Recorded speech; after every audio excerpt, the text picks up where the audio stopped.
We don't need no cats. We need more dogs. The Fan.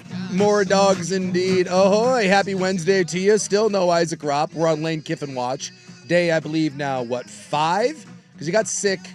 He got sick Friday. So we're Saturday, Sunday, Monday, Tuesday, Wednesday. The best part is all I got from Ropp this morning was a single word that just said, out. Oh, okay. Because yesterday at least I got like a line of explanation. You know, like, hey, sorry, man, not feeling good. Today was just out. What if tomorrow is just nah? N-A-W. How about nah. a thumbs down? Like, we're just going to get shorter and shorter every day. Well, That's Friday. I did broach the subject. Well, he's already out Friday. He's out Friday. That's true. I did broach the subject today. I said, hey, I said, first off, feline AIDS is a hell of a thing. I hope you recover. I said, don't die. And I merely said, hey, I know Friday you're supposed to be off, so should I assume the rest of the week you're just out?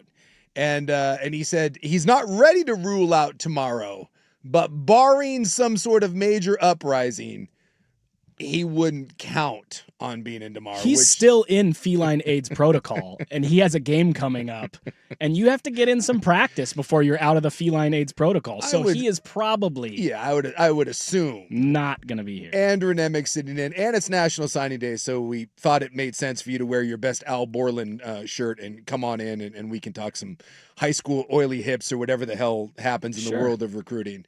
But yeah, because the other thing about Ropp being out on Friday, that means he's going somewhere. My guess is some sort of Central Oregon something or other. I would say normally golf, but this time of year, golf can be a little dicey. Maybe there's Vegas.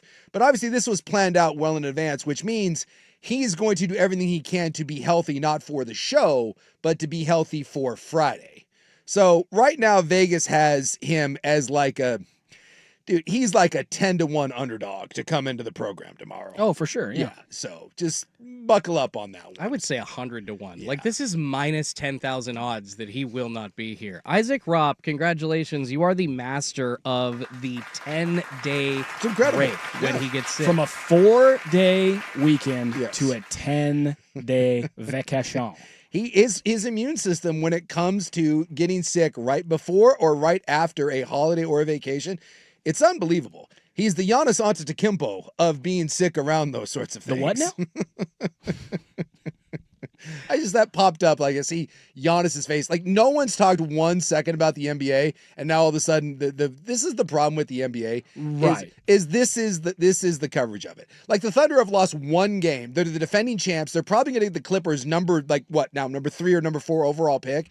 And the number one story in the NBA is that Giannis apparently wants to be a Knick. The TMZ-ification of that league has been an issue. Yeah. I had a really alarming start to my afternoon. Yeah.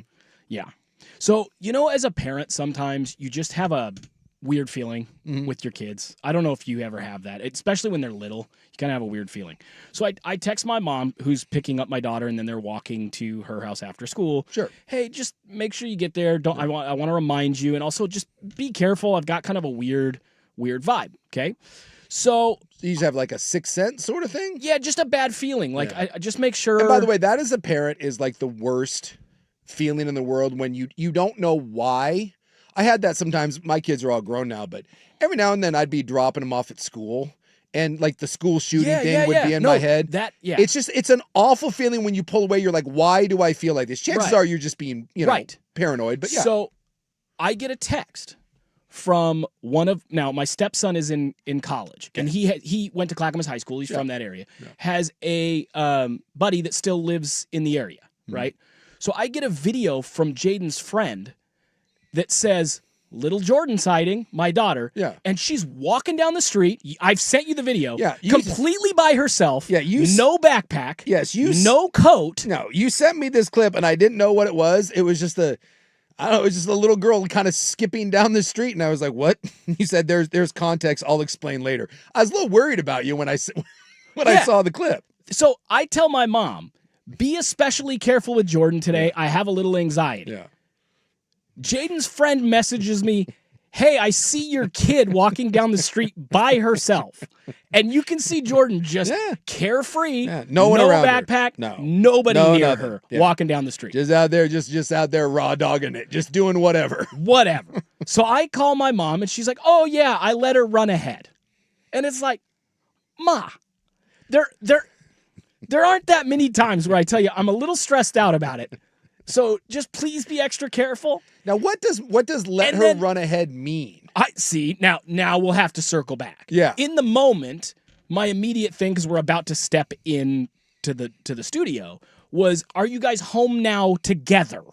Yes. Yeah. Okay. We will discuss this later. I don't know. She said she wanted to race the cars. And now I have multiple follow-up questions. Huh. So, interesting. How far away do you live from the school, or your mom live from the school? Like 3 blocks. 3 blocks. Okay. So can I beat the cars home? I'm assuming that's what that means. I think it's down the street for a minute. Here's what I think happened. It is around a turn. Yeah. I think there's a very good chance that grandma was literally like 4 or 5 sidewalk squares behind her, because the video is very short. Yeah. Yeah. And Jordan has just come around the corner, Yeah. and my mom is relatively right behind her. Yeah.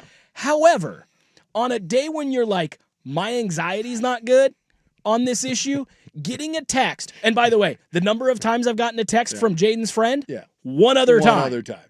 Which is how I got the number, when it was like trying to find them at a sporting event. With no context, just, hey, I see your daughter walking on the street by herself. And it just says, little Jordan sighting, and she's just by herself. Can I tell you, too, that just someone sending a clip of your daughter walking out of the back view of a car, by the way. Yeah, back view of a car. That says little Jordan sighting, that has real hostage sort of vibes. Oh, totally. That's like a Taken Liam Neeson sort of situation. Like if you send someone a clip that's like, by the way, and you throw the little in there, that's kind of more terrifying. Oh, it was definitely threatening. That's kind of more of a, by the way, you're not going to see your kid again unless. Like, that's a very unsettling video when your anxiety level is already high. It's also an important piece of the video. It is not that he like rolled the window down and was like, hey, he's shooting it through the back windshield or the back window of his car. Look, and you can see the back seats. It's just really disturbing. Sure. So again, given the situation of, hey, probably silly, probably on me, have some weird feelings here, to my son's friend being like, hey, Jordan's walking down the street by herself, and here I am filming her when she's totally by herself. My feelings it feels very threatening. It didn't feel great. Well, I mean, I'll be interested to see what your mom's take on that is. He sent it to his friend, my stepson. Yeah. And he just said, where's grandma, ... not good. You know what, Jaden? I agree. Yeah. Not great. There's definitely those moments as a parent where you just kind of have to kind of recalibrate. And you're probably just being overly paranoid, right? But at the same time, you're asking your mom to humor you for being, like, you're being paranoid. Sure. But just humor me. I've had that before. Like, and it's maddening because you're not asking for much. Like, every now and then, when my daughter, she now lives in Korea, she moved, but when she was home, she would often come over to the house, and her and my other daughter, they would take our dog, and they would take him on like midnight walks. Yep. I don't know. I like to take my dog on late night they walks. always enjoyed that. And we live in an old folks like neighborhood. Yeah. Like, there's nothing sketchy going on. At the same time, I had like my daughter was like 16 and the other one was, 22 or 23. Sure. And so it was always one of those things, and you got a big dog, but I just would always ask, just keep your phone on. Right? You have your phones. You both are taking them. Just keep your phone on. It's not a hard request. That's all I asked. And I remember one night they went on a walk, and like an hour and a half goes by. Nothing. And I was like, hour and a half. I mean, they go for a while. And then it got a little later. It was like 12:45 at night. And I was like, oh, just, my gal was like, hey, shoot him a text. Nothing. No response. No read, no nothing. So I'm like, okay, well, now it's like 1. So I shoot him another text like, hello, nothing. So then I call, no answer. Call the other one, no answer, nothing. So now it's like 1:30 in the morning, at least 6 texts and at least 6 phone calls, no answer. Both phones. Yikes. Now I'm Yep. mashing the panic button. Yep. I'm like, this is not good. Go wake up my son. I'm like, you get in one car, I'm getting in this one, and we know where they walk. We're starting to circle. Mm-hmm. And my gal's like, do we call the police? I'm like, well, the police aren't going to do anything. It's only been, 2.5 hours. Yeah, it's not a missing person. It's not a missing person. So like, I'm in a constant like call. Me and my son concentric circles around the neighborhood, and son of a gun, like my son's like calls me and is like, Dad, they're right here. I'm like, what do you mean they're right here? They're like 3 blocks from the house. I was livid. Beyond mad. Livid. Because all I asked for was the same thing. I was like, dude, I was an old man. Humor me. I simply said, just keep your phone. It's like you said, Mom, I'm a little nervous today. Just keep an eye out. Not race ahead while strange men record me out of the back of windows. That is like one of the most maddening things in the world when you ask one simple thing. Just don't let her walk home. Pick her up. Keep a phone on. She did pick her up. Yes. She did did turn turn up, out, but at the same time, she let her walk home. It did turn out that he followed up because he is a good friend. Jaden's friends are good. So he watched, and Grandma was then eventually behind her. So it was like, she's with a blonde lady, and it's like, yeah, that's my mom. Great. In that moment, right? It's like an awful feeling. It was bad. When you already have like your hackles up a little bit as a parent, and then something small happens, then because it's fine until it's not. Right. We've all been conditioned to because I'm not much of a worrier, but when like the antenna goes up, then the panic starts in, and it's just an awful feeling. Yeah. Especially when someone's sending strange videos of your daughter skipping down the road. Panic meter up. Random text from my son's friend who's texted me literally one other time ever that says, hey, your daughter's walking down the street by herself, with a video of her walking down the street by herself. And it's like, okay. I wish. Crap. Phone call time. Dude, I wish beyond that I had nothing to do and I could just follow your daughter around and send you random videos. She's a character, and that would be weird. And can we get a drop on that? I wish I could do nothing more than follow your daughter around and send you random videos. That is the creepiest thing you've ever said. That's the sort of thing that like if I lived by a buddy and like this happened, I would send for sure. On a day-to-day your kids by themselves. Yeah, just by the way. Just like somewhat threatening messages. Just a little like just saying your daughter seems to be walking home awful alone right now. I'm saying like no one else is around. Who knows what could happen? This like little random, somewhat threatening messages. If you don't have someone in your life that's capable of doing that for you, then you don't have good enough friends. She was told she'd be mentioned. She loves when she's mentioned on the show. She makes me play it back for her. So she's definitely watching right now. So hello to Jordan, and I hope you mind Grandma and stay with her. Yeah. And Mom, stay with Jordan. Especially after you say, hey, I got a weird feeling. Yeah. Yeah, like today's not the day to just let her meander home mostly by herself. No. And that's the one like that makes me mad because the kid's not answering the phone always pisses me off. That makes me mad too. Because you have your phone. You're never without it, ever. And in fact, when your friend texts Yes. or somebody calls, you have no time to even listen to me mid-sentence speak to you. But when I call, you suddenly cannot answer. You don't even know it exists. So that's intentional. You're intentionally ignoring me. It might be the most irrational, angry parent thing I do. It's mine too, actually. Especially when the 3 little rat farts are together. And like we're traveling somewhere, I know you little bastard. One of you has your phone. Not one of you? Not Right. one. And I'll just go 1, 2. I swear to God, they do it just to piss me off. And I'm like, I pay for that and this is how irrational I get. I'll yell. I'm like, I pay for your effing phones. The one time we're in a foreign country, you guys are off wandering the streets. One of you answer, and it's just I think they just get a kick out of pissing me off. For sure they do. But it just for sure they do. It grinds my gears. But especially when I ask. Because my daughter does walk the dog alone a lot. And I don't care what time she goes. All I ask, keep the phone on. You have it. You're listening to music. I know how phones work. You have a headphone in, which means when I call, the music gets interrupted with a little bleep, bleep, bleep, bleep, bleep. It's not hard. It's not hard. Just answer the dad, I'm fine. Just one text. All you need is a thumbs up. If you're going to kidnap one of my kids, all you need to do is send me a thumbs up every like 2 hours. And you could, it would be like a month before I realized anyone was gone. I got a thumbs up. Everything's fine. It's okay. Have you ever had that happen and then the text they send you is a little bit weird? Yes. Where you're like, did you get kidnapped? Yes. And so now I'm panicked. So now I actually want to speak with you on the phone. The worst thing that I've ever done is the school shootings got me wrangled for a while. Yeah. Like they had me, I was not in a good spot all the time because it seemed like they happened every 8 seconds. Yep. And then I went through one when I was speaking at Evergreen High School. I was speaking to a class. Someone had asked me to come in and speak, and there was a kid. There was an incident. There was a kid showed up with a gun, and they put the class on lockdown. Yeah. And I wanted to leave. I've told the story. Like I was like, I wanted to leave. Well, I could see my car from the classroom. Right. And I'm like, yeah, I'm gone. And the teacher was like, look, we need to like be here with the kids. We're going into lockdown. Right. And, like they turn off the lights and everyone gets on the floor. And I was asking him, he's like, this isn't a drill. This is real. And you specifically looking like you do cannot walk out of a school in a school shooting situation. Look, and it just happened. You would immediately be profiled as the guy. I don't care. I looked out the window and I saw my car. And there was a door from the classroom to the parking lot. And I'll be honest, I'm that parent. I told my kids, do not like leave or to leave.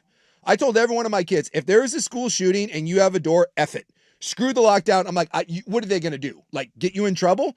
I said, if the school goes into lockdown, there's the door. I said, you run if you're that way. That close to the door. It's different if you have to run through the main hall. We don't have to do the whole thing. But I have told. If you have an obvious exit. Well, the schools that my kids went to, every classroom had a door to the outside. And the idea that I would tell my kids to hide under their desk, no. You know where the door is. Guess what? Keep running that way until you're a mile away. Yeah. So I had told my kids that. So I look out the window. They're like, they come on the PA or whatever, not a drill, whatever. Everyone, turn off the lights. And I'm like, dude, I'm gone. And the teacher's like, we can't do that. Like, we have to be an example for the students. And all I could think about was like the headline of local radio man leaves behind classroom full of shot kids as he flees. I wanted to be like, I had an expedition at the time. I wanted to be like, I can get 9 of you in there. The first 9 of you that get to the car to freedom, we'll go. And I didn't. I stayed. And I was sitting on the floor of that classroom. And I was like, this is the dumbest thing I've ever done. And you probably had to sit for quite a while. Yes. Yeah. And I was like, this is so effing stupid. I'm like, the car's right there. And like, I was like, if some dude comes through, I'm like, whirr. And so like, especially after that, there was one day I was dropping my kids off. This was like maybe a month after that. I dropped him off. I went to the same school, dropped him off in the morning. And as I was leaving, I saw some kid that I didn't like the look of. He seemed like a no-nunnick. No. I didn't like the way he looked. I was like, this seems a bit So odd. you do follow and watch kids. I didn't like it. So I left the parking lot, went down, had a bad feeling, circled back around, drove around the block, came back in the front of the school, saw the kids still hanging out there, parked from a distance, and I kept an eye on him. I was like, I don't like the way this looks. Eventually, he trotters off and does whatever. So I leave, see a different kid, dressed very similar to this one. Didn't like the looks of him. Circled back the parking lot. No way. You didn't like the cut of his jib? Didn't like it. Didn't like it. It felt like the spidey senses were up. And I was like, I'd already had this plan. I was going to run him over. I was like, that's it. The first time I see the gun. You were in deep for a while. It's bad. It's bad. I think I circled the block probably 3 times. I had this awful feeling that something was happening. Yeah. Like I was like, no, this is like going down. It was in my head. It was not a good place.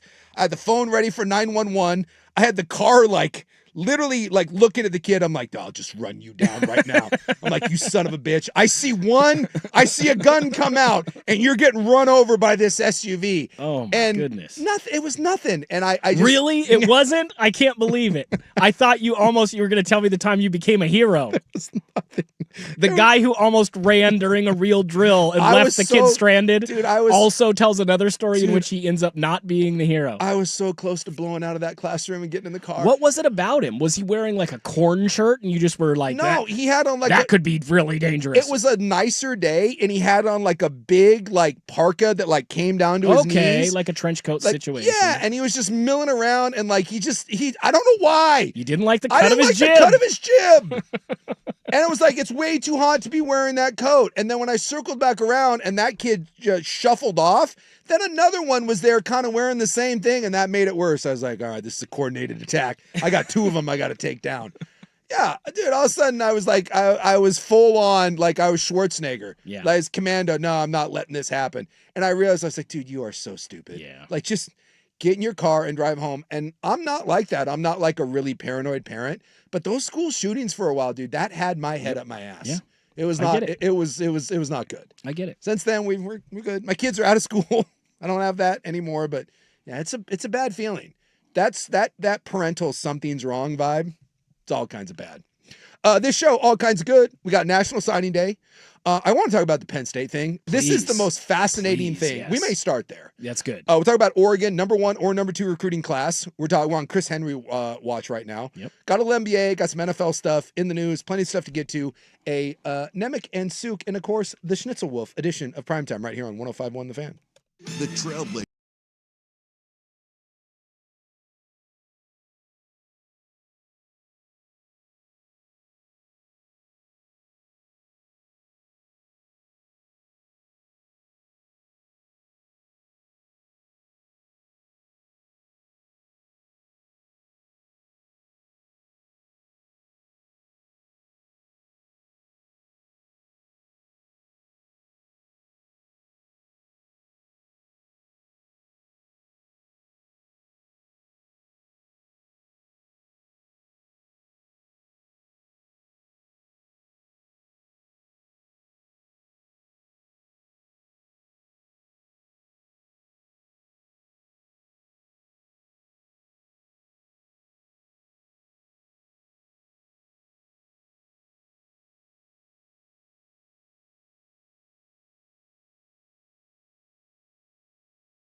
a.m. Best text that came in said, that kid was probably watching you thinking the same thing. There's a sketchy guy in a car circling the parking lot, had his hand on his phone, ready to call 911. For sure. Valid point. I was ready to run him over because I thought he was about ready to commit a terrorist plot, and he thought I was probably getting ready to kidnap somebody. Proud boy trying to kidnap somebody. Fair yeah. enough. Yeah. The Penn State thing. So it's National Signing Day today, and we'll go through. We'll spend some time today. We won't spend all our time, but big day for West Coast, right? Oregon and USC. Sounds like the Beavs had a pretty good day. Husky fans seems to be pretty happy about it, but like the number one story here, it's not who had the top class, and it's the same. I guess, Michigan and Oregon being top 3 may be a bit of a surprise, but, Alabama's up there, Georgia, all that. Yep. The Penn State thing has to be the biggest story of today. Yeah. Not just from a recruiting standpoint, but Penn State doesn't have a coach. No. And no one's interested. What, 2 people signed today? Their class is 135th nationally. It was a top 10 class. So I want to lay this out if people have kind of been their head buried in the sand. Penn State was the first major program to fire their coach. Mm-hmm. The very first one. Yes. They did this way back when. What were they, 6 games in, something like that, when they fired him? So they did this, like 2 months ago. And since then, we've had everything go on with Ole Miss, with Virginia Tech, with UCLA. The with entire Florida. Carousel turned. The entire one. And so far, they've been turned down. And by the way, this isn't speculation. They have been turned down by Matt Rule, Kalani Sitake, Signetti, Elko, Drinkwitz, Clark Lee, Jeff Brom, who apparently just turned him down at Louisville, correct, and Bob Chesney, who was the James Madison coach. I want you to realize that Bob Chesney was like, nah, I'm not going to wait around to see what happens with Kalani Sitake. He said no and took the UCLA job. He was not willing to wait around for Penn State. He took UCLA. Mm-hmm. And now I don't know what Penn State's doing at this point, but they have no coaching staff. They have 2 recruits. They have one of the worst recruiting classes. Have you ever seen... It's the worst recruiting class in program history. Have you ever seen anything like this from seemingly, quote, a top 10 program? Yes.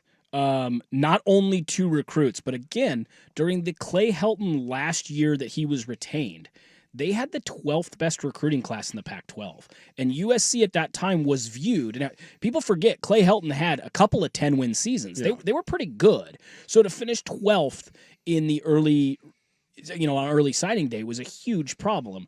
That said, this feels like a whole nother tier below that. This is another delineation below that. They're 135th nationally with 2 kids. That's disastrous. I mean, It's absolutely disastrous. And this isn't second guessing. This was first guessing. We talked about this on West Coast Bias. Both of us said, James Franklin's a good coach. Yeah. So you better, if you're going to get rid of him in the middle of the year, you better have a plan, because you've now gotten rid of him with enough runway to salvage your recruiting class. Yeah. And if you can't do that, you failed. They've already failed. Even if you go get, like I've seen some Brian Dable stuff, which, by the way, I think is an intriguing hire, and we've seen in the past programs struggle to hire a coach, and it works out. Oregon wanted Michigan, Tom Izzo. Yeah. When they were looking for a basketball coach. And it went weeks, and people went, who are they going to hire? Yeah. Well, they're going to get Creighton's coach, Dana Altman. He's a pretty good coach. Well, it worked out really well for him. So it can still work out. But when you do this in the middle of the year, in the college football current era we're in, with as much runway as they had, almost 2 full months before signing day, you have to have a plan in place. And if you don't fire James Franklin. Look at Cal. Cal is nowhere near the profile of a program, nor the budget of a program like Penn State. And it was pretty clear when they got rid of Wilcox that they had a guy in line. And it turns out it's very likely that it was Tosh Lapoy. Oregon's defensive coordinator. And if it's not Lapoy, they had Rolovich that they knew would take the job. And supposedly they were comfortable if they don't get Lapoy and he wanted to stay, they pivot and they go to Rolovich. Correct. There's a plan. When I covered Washington State, when they had Paul Wolf was fired, and people went, I get it, because he's struggled, but you better have a plan. Well, it turned out they'd met with Mike Leach and agreed in principle to an idea, to terms. It wasn't fully finalized, but they had a basic outline of an agreement before Wolf was even announced as being fired. So there's a way to do this to ensure that you don't have a lapse and you don't have a gap.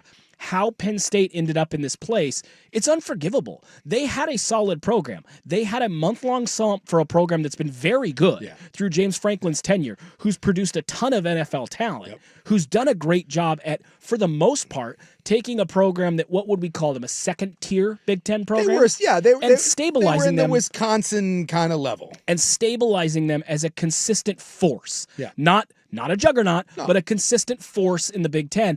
And now you have the 136th best recruiting class in the country. And if we're talking the next 3 years, who are you buying stock in?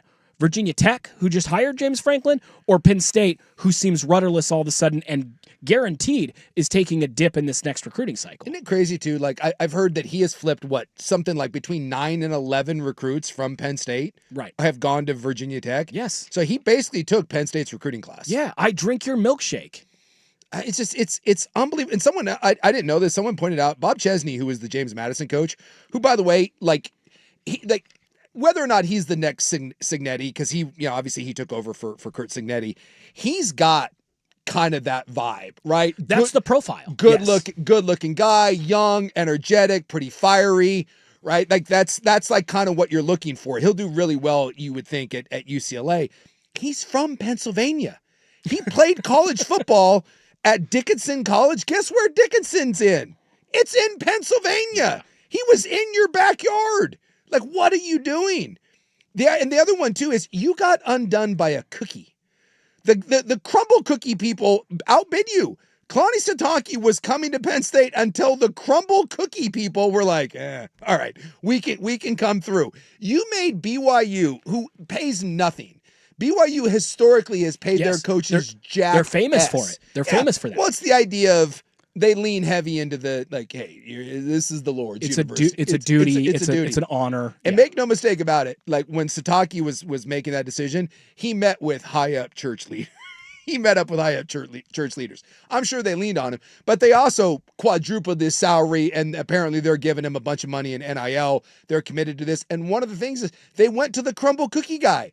They have a guy that owns like a nutrition company and another guy that owns crumble cookies. Polar opposites. Yeah, and they were like, hey, man, we're going to need some funding here. And they were like, yeah, you're Penn State and you couldn't beat cookie money? I know. What a weird... 20% less frosting for the next year and a half. You got to save money. What a weird world we're living in. That I would have never thought that BYU could beat out Penn State. And this is why I make the argument that college football, in a lot of ways, is in a healthier place than it's ever been. I understand that the bad is loud. Yeah. It's loud. Yeah. There's no doubt. Sure. But if I told you, again, we talked about this yesterday a little bit, if I told you players are getting paid, we're having more competitive conferences, talent is more saturated in these conferences where there's more good matchups, that teams like Indiana and Vanderbilt can not only make a run at a college football playoff and have results they haven't had in their program's history, but also when teams come calling to poach their coach, they can retain them. Yeah. Then they can sign 5-star quarterbacks away from Georgia, and programs like BYU who want to invest can keep their coaches. You'd say, hey, it sounds like things are pretty healthy. Yeah. TV ratings are the best they've ever been. Now, there are clearly bad issues with that. And I'm not trying to make the argument. If you're an Oregon State fan, a Washington State fan right now listening, you're saying to hell with this argument. And I respect that. But that's a small But there piece. are some areas where things are better. And I think, you look at BYU, Indiana, Vanderbilt, to me, that's the story of this season. Yeah. And that will go down as the story of this season on top of whoever wins this national title. That's what I'll remember. Yeah. Well, I mean, I came from obviously a mid-tier, we were in the Mountain West, right? I was there when the Mountain West was formed. And I never believed that BYU could be competitive. I didn't. On a national level, right? And it was one of those things that I once I got there, I think I kind of regretted.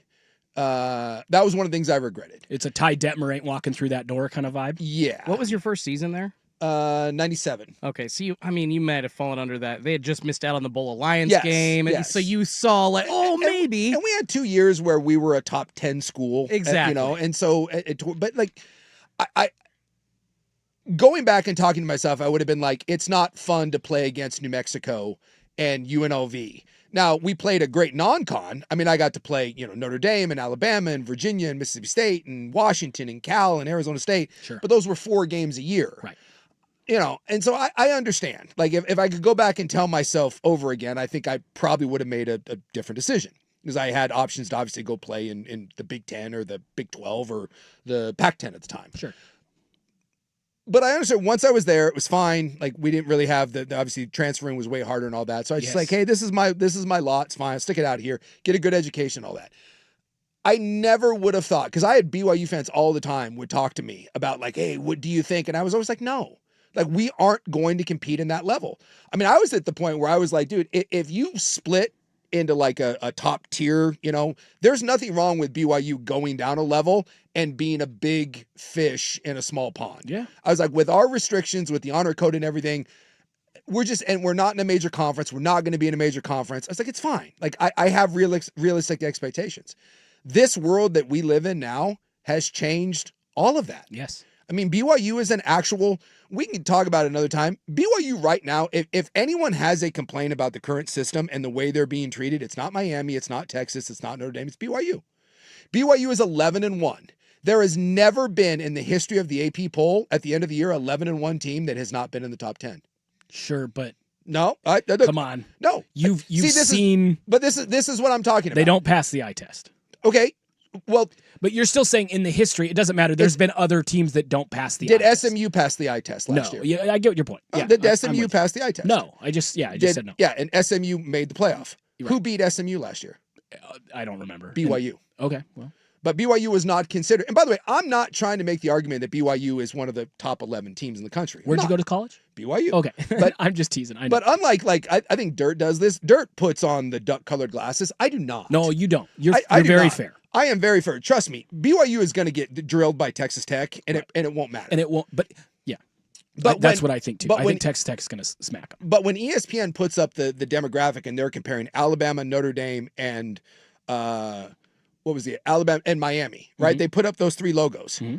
The one that isn't up there is BYU, because if you look at quality wins, top 25 wins, strength of schedule, you know who has a better resume?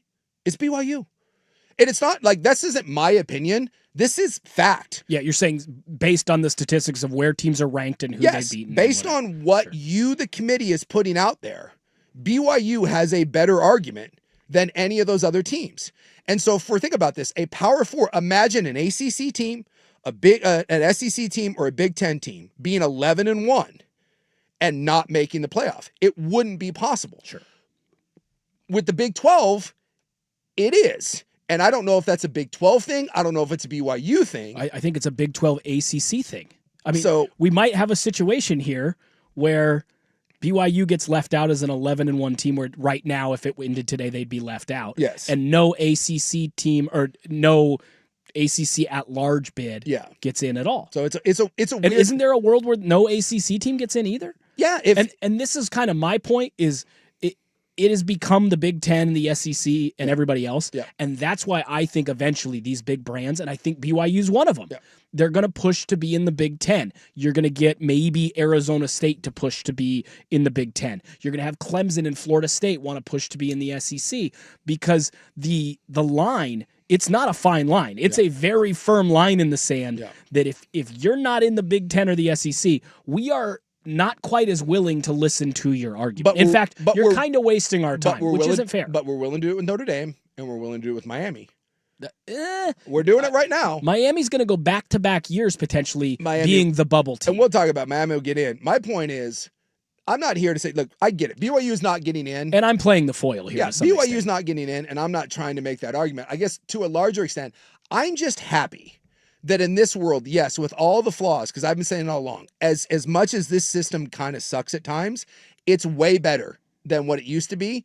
Because if you have a school that's willing to dump resources into it, and BYU is willing to dump resources in it, you can be a player. We're a player in basketball, we're a player in football, and I would have never thought in a million years that was possible. But the world of NIL and the world of, hey, if you've got some boosters that are willing to put up some money, including some cookie money, we can be better than Penn State. And I just never thought we'd live in that world. And so while it stinks for Oregon State and Washington State, realize that if you find a way to get a couple people that care and to dump some money into it, it doesn't take long before you can be back on top. So just, it's kind of one of those things where there may be problems with this, but I still believe the system that we're in right now is way better. Because you can say, hey, we got shorted, we got screwed, but at least we're having the ability to be screwed over. Where in the old system, none of this would have mattered. And because you would have been so far down the road, no one ever would have noticed you. And you can rebuild really quickly when you do get screwed. Take a look at Oregon State right now. By the way, breaking news: they just flipped an Ole Miss commit, a receiver who is quite a player. So. Right. We'll talk about this because we got a bunch. There's some big local news, from recruiting. So we'll talk about some of the individual players and we'll talk about some of the West Coast teams because it was a really good day, I think, on the West Coast in terms of college football. And I think that's good because outside of Oregon, there hasn't been a lot of positivity the last year or two on the West Coast. Although a couple years ago, there was a team out here that played for a national championship. That when we come back. Here, though, is Schultze with a sports update. Now, from the George McCoy and Warren Allen Sports Desk, a Sports Center update on the Fan Sports Network, 105.1 FM and 1080 AM. First on The Fan, the Portland Trailblazers right back at it for the second of a back-to-back after losing in Toronto to the Raptors. This time it's the Cavaliers taking on Portland. Denny Avdia, Donovan Clingan, Chris Murray, all questionable. Robert Williams III out, since he can't ever play back-to-back games. Cleveland an 11.5-point favorite. Tip-off about 20 minutes from now at 4 p.m. on KATU Channel 2.2. Another big hire today in college football. South Florida tabbing Ohio State offensive coordinator Brian Hartline as their next head coach. He replaces Alex Golesh, who took over at Auburn this weekend. And in the NFL, the Browns opening the 21-day practice window for quarterback Deshaun Watson as he continues rehabbing from a torn Achilles. He'll be sidelined for the rest of the season if he is not added back to the 53-man roster by the end of that 21-day window. More sports scores and stories in 30 minutes. I'm Schulte from the George McCoy at Warren Allen Sports Desk. Hurt, missing work, insurance companies acting like jerks. Don't call your mom. Call George McCoy at warrenallen.com. The home of the firm of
right, we're talking a little National Signing Day. You may not like recruiting, but we've said it a million times to those that don't. It is the lifeblood of your program. And if you don't like high school recruiting, then you don't like your team being good.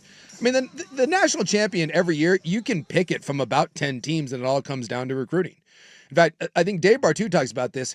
There's like 2 teams that don't fit the recruiting profile that have even played for a modern national championship. And they both had first-round quarterbacks. First-round quarterbacks. That's the only way you can break that. Yeah, trend, one of those, by the way, was Oregon. And the other one was Auburn. Yeah. They played each other, Yeah. I think. Well, I'm not sure if they played each they other. They didn't play each other year. because the one was... They did play each other in that title game. In that title game, but that wasn't yeah. the year that was Marcus against Ohio State, and then the Cam Newton one. So, like, this is why I tell people all the time, if you stack top 10 recruiting classes, I'm not going to say you're guaranteed to win a national title, but history will tell you that when you stack them over and over and over again, eventually it's like tipping over a Coke machine. You get so talented that eventually the break comes your way. And that's kind of the feeling with Oregon. Like, you have a lot of momentum in this program, and you're stacking together these classes now. And Oregon's always been a nice recruiter, but they haven't recruited like this. And Lanning is doing it every single year. And you're not stacking top 10 classes. You're now stacking top 5 classes. And top 3 classes. And top 3 classes. It's remarkable. And that's Georgia, Bama sort of territory. You know, Michigan did this and eventually took a while, but they broke through and they won a national championship.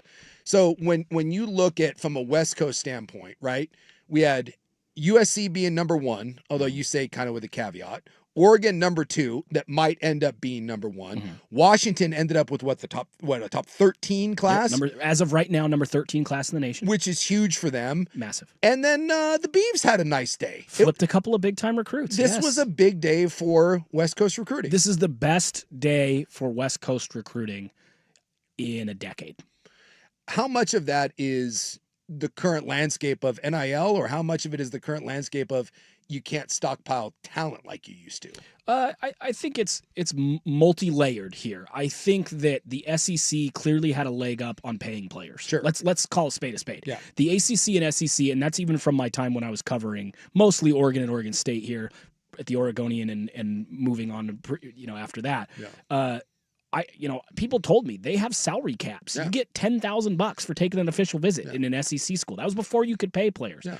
And the Pac-12 didn't really know how to structure that. Yeah. How do you structure a contract where a guy can't wiggle out of it and go somewhere else? How do you keep things above board where you're not negotiating with the cousin who's 23 that says he wants to be an agent someday that doesn't know what he's doing? And not getting caught a la USC. Right. And so the Pac-12 was a little behind. Oregon brought in some SEC, ACC influence early, seeing the writing on the wall with NIL, and said, we have to be prepared when this happens. And they were. They hit the ground running. Yeah. And for a while there, Oregon was lapping the field. Yeah. USC and Washington, and I said this offseason, you can tell, and I talked to some folks at both schools, you can tell they've started to figure it out. They're much more confident that they know how to do this in a professional manner where they're not scrambling. Well, what happened?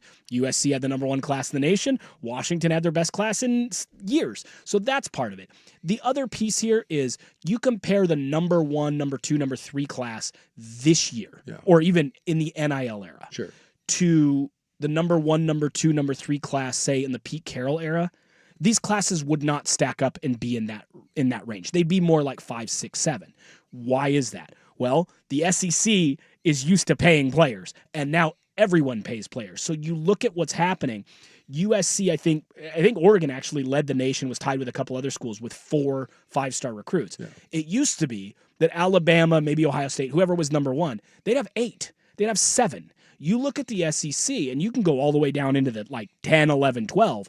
Everybody's got 3, 2, 1, there 1, just isn't enough 3. money to go around for those kids. You can't buy all of them anymore. Yeah. And so, yes, you could when it was illegal and Alabama had the setup and knew how to do it, and they had the infrastructure and they knew how to get the money to the guys. Well, and they were a winning program. I don't want to reduce it to just that. Well, is there an idea, too, that back in the day, because right now to land a 5-star kid, I'm guessing it's somewhere in the neighborhood of $1 million to $3 million, depending on what position. Depending on the position, sure. I think the average 4-star goes for around $100,000 a year. Yeah. Yeah. So it's not as much as some people think. Like you hear the Nikos or the Raiolas, and I think those are kind of the outliers. But if you want a 5-star quarterback, it's costing you $1 million at least. At bare minimum. Bare minimum. And I'm from what I've heard, that back in the day, DeAnthony Thomas supposedly. It's not $1 million to go get those kids. Back in the day, it was a lot cheaper to land 5-star kids than it is today. So your money went a lot further back then as well. Premium position guys prior to NIL, including a guy who at one time was being debated as the number 1 recruit. I know his number at 250,000. Right? Boy, you want to talk about inflation. You think schools are sitting around, man, back in the day, when it was under the table, it was cheap. Right. You couldn't ask for too much. much. You couldn't give them too much, or that's too much money to have to track. Yes. Seriously. Yeah, and the kid shows up with an apartment, and you look at the parking lots, like when the Ole Miss thing was going down, it was hilarious because like people were obviously at the Ole Miss facility watching the players come in and out. I'm telling you, those are nicer parking lots than you have in NFL. Some of these schools, yes, because a lot of the NFL guys, especially some of the lower salary squad ones, guys and stuff, they're being careful with their money. Yeah, we drive trucks, right? And even a lot of the guys, like when I was in Denver and Tampa, a lot of the linemen and linebackers, they just drove trucks. One of the number 1 vehicles you saw was like an F-150. Yep. And when you look at some of these parking lots coming in like Ole Miss, it's not F-150s. So yeah, I mean it's a different world. But I actually think that probably helps. I think it was probably easier back in the day to construct rosters. Certainly was a lot cheaper than it is now. Yeah. I mean, I know of a 3-star kid on the West Coast, good recruit, that doesn't totally speak to his level because he did pick up 15 to 20 offers in the end. Yeah. He was given about $140,000 a year and guaranteed 50% off on any car in the Mercedes lot. Yeah. That was his deal. So that's what's going on right now. Yeah. And that's going on everywhere. And now that it's more of an even playing field, you're seeing in the Pac-12, the former Pac-12 footprint, they're all over the place now.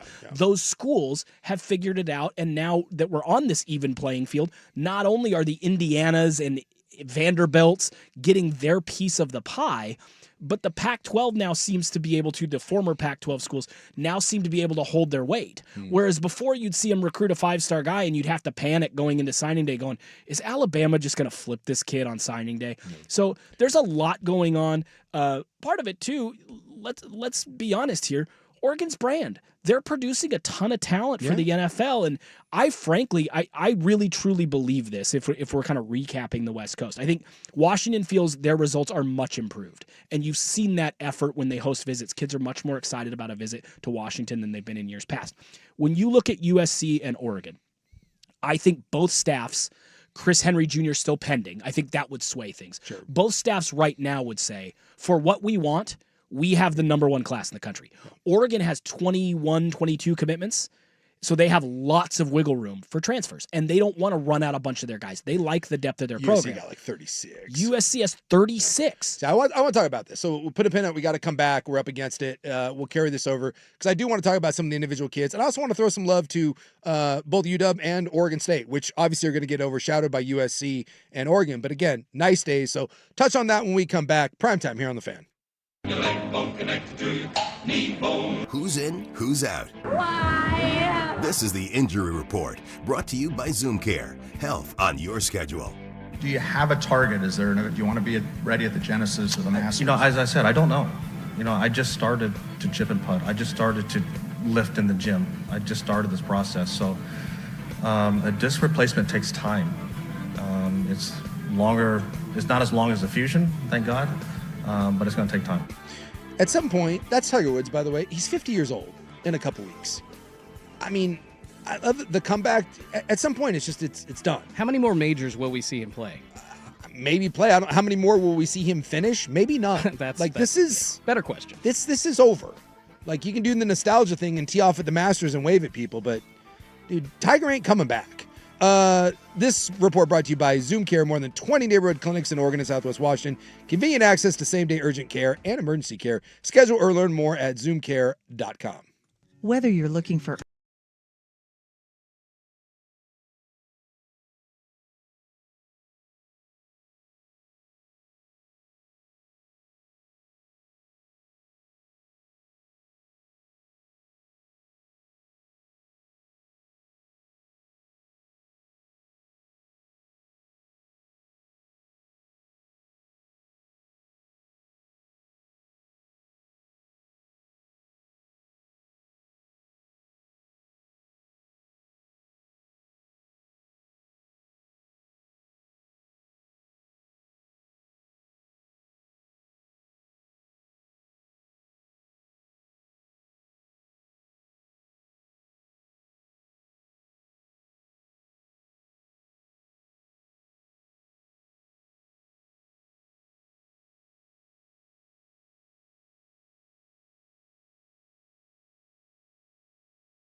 51 FM and 1080 AM.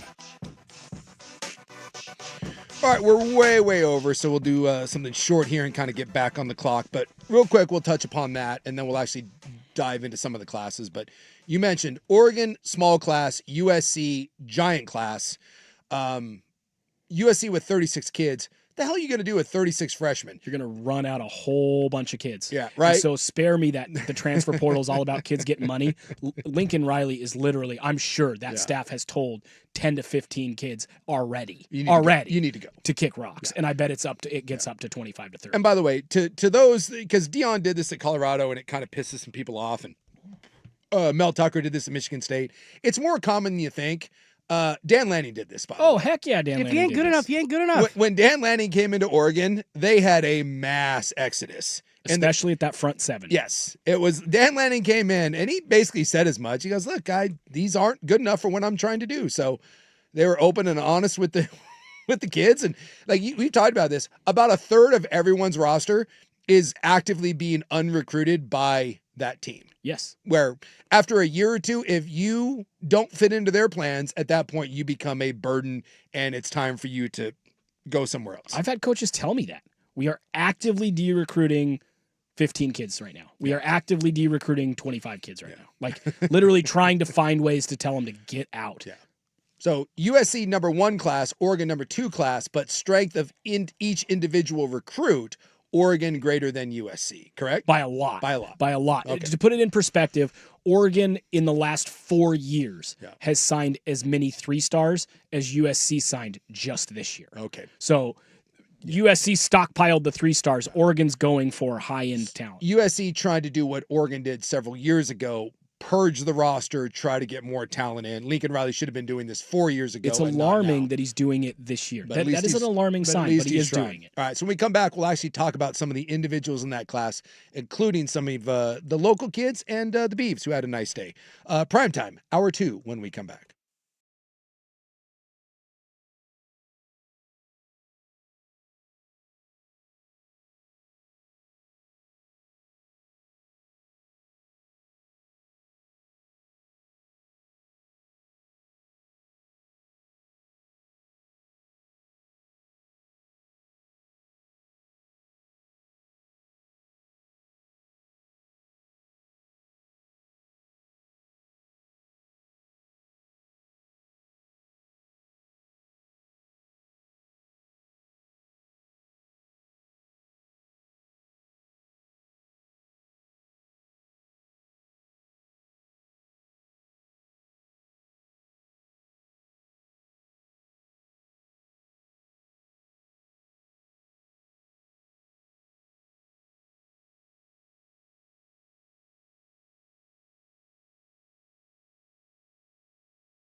Network, 105.1 FM and 1080 AM.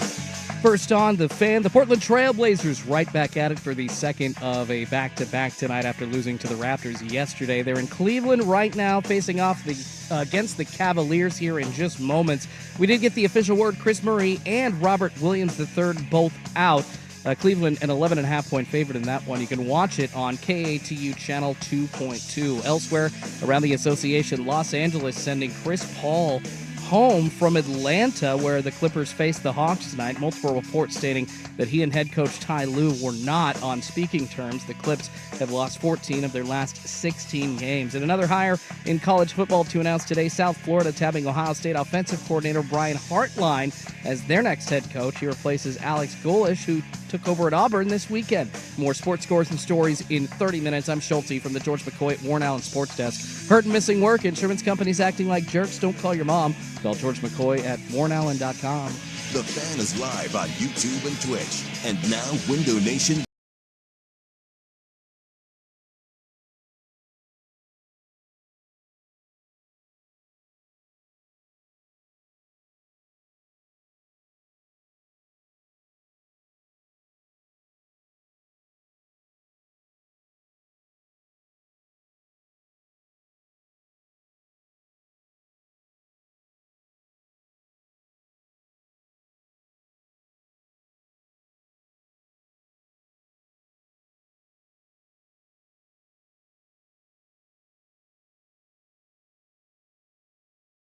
.1080. Dude, I'm telling you, it's jobs. We gotta get jobs. Then we get the khakis. Then we get the chicks. The Fan.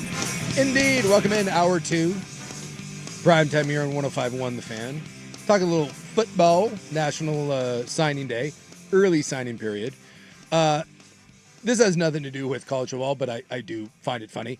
The Abdul Carter memes that are just like, I just like opened up my Twitter. I just opened up my Twitter, and like as I scroll through, like, that dude has brought this upon himself, but those memes will never die. Amateur move, bro. And then they got ones, and like people are taking screenshots of him because they did that in-season Hard Knocks or whatever. So people are taking a lot of photos of him looking like he's asleep in meetings because his head's back. So you're taking a video of someone leaning back, and then you're taking a still shot of it so it looks like he's sleeping in meetings. And, you know, when you're a dumbass and you bring it upon yourself, I can't really feel bad for you, but that dude will never live this down. This will be the Kyler Murray thing that will just follow him for the rest of his career, unless he turns out to just be an absolute stud. And he got benched again for the opening series of their last game. And then it sounds like it was a parody account, but they had him that he got caught watching porn in a meeting. Right. Which, by the way, does happen. Guys watch porn.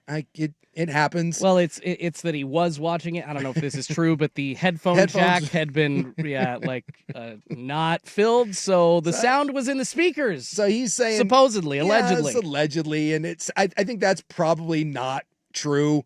But then when they ask him about it, and he gets all defensive and and won't tell you what really happened, of course, then those things spread. But I can't even say what it was, but there was like 3 like Carter memes that popped up on my Twitter feed right in a row. That damn algorithm, it knows. And like right when we came back on air, just all 3 popped up, and I just started I just started laughing. It's so immature. It's so dumb. But at the same time, it made me chuckle. I get it. I totally get it. You just never know when you draft a guy. That guy was viewed as like the safest prospect in the NFL draft, and it turns out he's the dumbass that doesn't care. That's the one thing I will say, that whether you're talking about like high school kids or in the NFL, you just never know who cares. Yeah, and I think, I mean, to get us back on the rails here, I think that's the biggest gap between what Willie Taggart, Mario Cristobal have brought, and Dan Lanning. Yeah. I always thought that Taggart was a star chaser. Yeah. I thought to some extent Cristobal was too. Yeah. They would like Justin Flo. Yeah. Like there were staffs who were like, no, thank you. We're not even beginning to touch that. Looks like Tarzan. He's a goofball. Yeah. And Jurion Dickey, I told you the day he committed. I said he'll never play here. He'll never play here. He's a knucklehead. Like it's not gonna work. Yeah. Dan Lanning doesn't really take those risks. You can tell he gets guys that are, Brandon Finney is a football guy. But you don't know, like with a guy like Abdul Carter, like by all accounts, like that guy checked all the boxes. Like I think he got in trouble at Penn State. Did he get in trouble at Penn State? I think so. Because I don't remember a lot of crap about that guy. The character stuff they buried a little. Did they? Yeah. That's the thing, though, is like, whether it's in high school or going to college or college into the NFL, dude, these guys aren't choir boys. You'd be shocked at how many guys in the NFL are truly bad actors or lazy. Like, this is not, like, the idea of watching porn in a meeting, I'm telling you, it's way more common. It's the bottom rung of being bad. Yes. I mean, it really, for a linebacker. Yes. It's just stupid. It's more stupid than Dude, bad. I saw, I've said the story. We had a guy that started on a Super Bowl team that would get so hammered the night before that his buddies would drive him to the facility and just like prop him up in his car. And then someone would go and wake him up in the morning and bring him into the facility, and they'd kind of like smell and salt a little bit and like give him some coffee and kind of wake him up, and then he would sit through meetings. I used to have guys slept through meetings a lot. Like, if you look around an NFL meeting room and you're good enough, there's dudes that are nodding off in there. But sure. Like, we have this idea that like at some level everyone is like this super professional guy and like everyone's like committed to their craft, and it's just not the case. Right. And in this way in college too, it's like no one would get away with this with Dan Lanning. If you're good enough, you are. Like Bill Belichick and Bill Parcells might be the most like hard ass guys in the world. They coached Lawrence Taylor. Go. Oh, I've heard some stories. Go look at some of the stories of Lawrence Taylor. Lawrence Taylor would end practices. Lawrence Taylor would tell Bill Parcells that he was leaving practice, and Bill was like, well, no, we're not done with practice. And Lawrence is like, well, I'm leaving at 2:45, so you have two choices. You can end the practice at 2:45, or you can watch me leave the field at 2:45. And it was always like this sort of great standoff. And then at 2:45, they knew they had to end practice. Yeah. Because they couldn't have Lawrence Taylor show up the whole franchise. And yet they knew they would. Same thing when I was in Tampa, Keyshawn Johnson, there were days he just didn't show up. That doesn't surprise me. He was gone. Yeah. And we were all like, and that's John Gruden. John Gruden was like a hard. I was terrified of John Gruden. You know who wasn't? Keyshawn Johnson. Right. He didn't give two S's. We had another guy in Denver that he just wouldn't wear his helmet out at practice. He would literally just be like, I'm not wearing a helmet today. And they're like, well, you practicing? He goes, yeah, but I'm not wearing my helmet. Was it Bill Romanowski? No. But like it was. I was just guessing CTE. No, he's the defensive lineman. And then he would look over to like the scout like me, and he'd be like, you touch my head, I'll kill you. And then you're just like, and the coach is like, well, you go hard against him. I'm like, no. And it was like this weird thing. I'm like, do I block him? What if my helmet hits his head? I'm like, he'll kill me. These are the sorts of things that go on. Football is not full of choir boys. Yep. Now, you can't be Abdul Carter and miss meetings and be late to everything, but also look how many chances they've given that guy. And really, the only punishment is he gets suspended for one series. Right. Let's not act like, it's like, all right, Abdul, we're really bringing the whip down on you this time. I mean it. You're going to miss 3 plays. It's 3 plays. This is going to show you. So it is one of those things that I laugh at when we hear like, certain coaches would never put up with this. They all have a spectrum. Why don't they just fine him? Like, I'm sure they do. This is so weird the way that we do this, because obviously on social medias, we all know there's hawks watching each game like, hey, why isn't Abdul Carter in there for the first 4 plays? I guarantee that they've tried finding that guy, but at the end of the day, they know that guy can play. Jalen Carter, for real, $10,000. We mean it. Like, there are certain guys they don't give an S. Like, exactly. How many guys in Georgia are like? Find me. How many speeding? Georgia had people die. Yeah. In a speeding incident. Yeah, and you kind of took this down. We were laughing earlier. Well, but like, come on, man. And Georgia was like, "That's it, we're cracking down." And nothing. Oh, people kept speeding. And they did nothing. No. Well, actually, that's not true. A star player sped after that, and he was suspended for like a quarter. And then one of the dudes that was like, being de-recruited, they kicked him off the team. And they're like, if you guys do this is the example. And the stars are like, you wanted him off anyway. I do love when coaches do that. It's like, that's it, we're making an example out of you. Not you. No, you're fine. You're third stringer. Hey, get the hell out of here. It's like when the coach takes in the orphan kid. He's like, you know what, son? I'm opening my home to you. It just so happens, by the way, that your name is Michael Orr. But come on in. You know what? You need a place to stay. Come on in. What about me, sir? No, you have no athletic ability and you're like a backup kicker, so we're not taking you in. Right. Yeah. The 6'6", 310-pound 15-year-old. Oh, you're cool with him being in your house? That's So- cool. I can't believe it. It's always that kid. Oh, you're a big Ole Miss booster? Wow. Interesting. Look, I'm not- I saw through that movie so fast. And then Sandra Bullock, I think, won an award for that. And her whole thing is like, now, Michael, you need to block the guy in front of you. And it's like, come on. Oh, Michael Orr hates that movie. Oh, despite, and there's been lawsuits. Yeah, but lawsuits and stuff. It's not good. Yeah, it's a bad situation. Yeah, like I'm sure Bo Nix's family is a great family. Don't get me Sure. wrong. And they took in Tez Johnson. It also probably helps that Tez ran 4.3. I'm just saying. No, hey, it where's- turns out he did not run anywhere near 4.3, and that's true. why he fell. Hey, where's Tez playing now? Tampa Bay, catching touchdown passes for Yeah, Baker Mayfield. in the NFL. Yeah. Oh, worked out. Funny how that works. Look, I'm sure it's a wonderful family. I love all those heartwarming stories. I'm waiting for the heartwarming story of the quarterback that can't throw the. I want the Northwestern quarterback that couldn't throw the ball 8 yards. I want to hear the story about how he was taken in by a loving football coach. Yeah, I wasn't taken in anywhere. All 5'8", 140 of me when I was 17. Well, like I wasn't taken in. when I was a senior in high school, I had like 3 or 4 different places, like Jesuit, couple from up in Southwest Washington, yeah. that wanted me to come live. Hey, they don't recruit. They don't recruit. They would come to my folks and they would ask if I had any interest, and they were like, we can find you a home. Or a couple of the coaches were like, he can come live with me. And my mom had to be like, I don't think you want him living with you. Like one of the coaches. For real. The juice isn't worth the squeeze on this one. Well, I remember one of the coaches, he was like a legendary coach from Tumwater. They had like Tumwater has some team. You can't get Washington or Oregon high school football by me. It was like the Ottens, like Kate Otten and all Ryan those guys. Otten. Yeah, they're good. So like they wanted me to come up, and they were a Mormon family, the head coach was. And so he was like, hey, you can come live with me. My mom was like, yeah. You don't.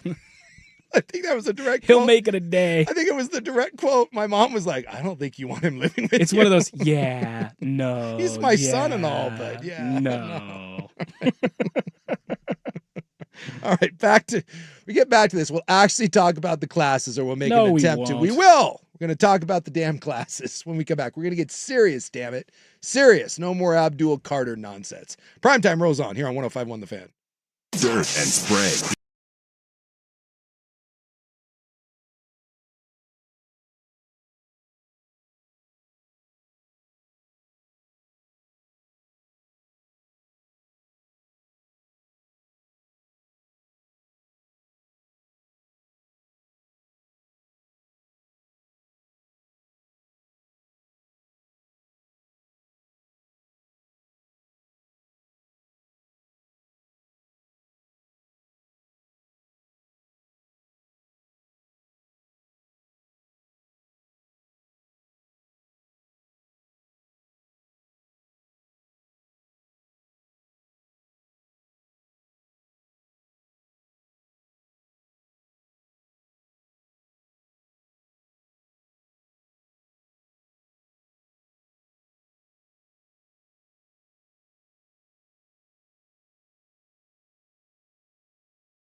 51 FM and 1080 AM.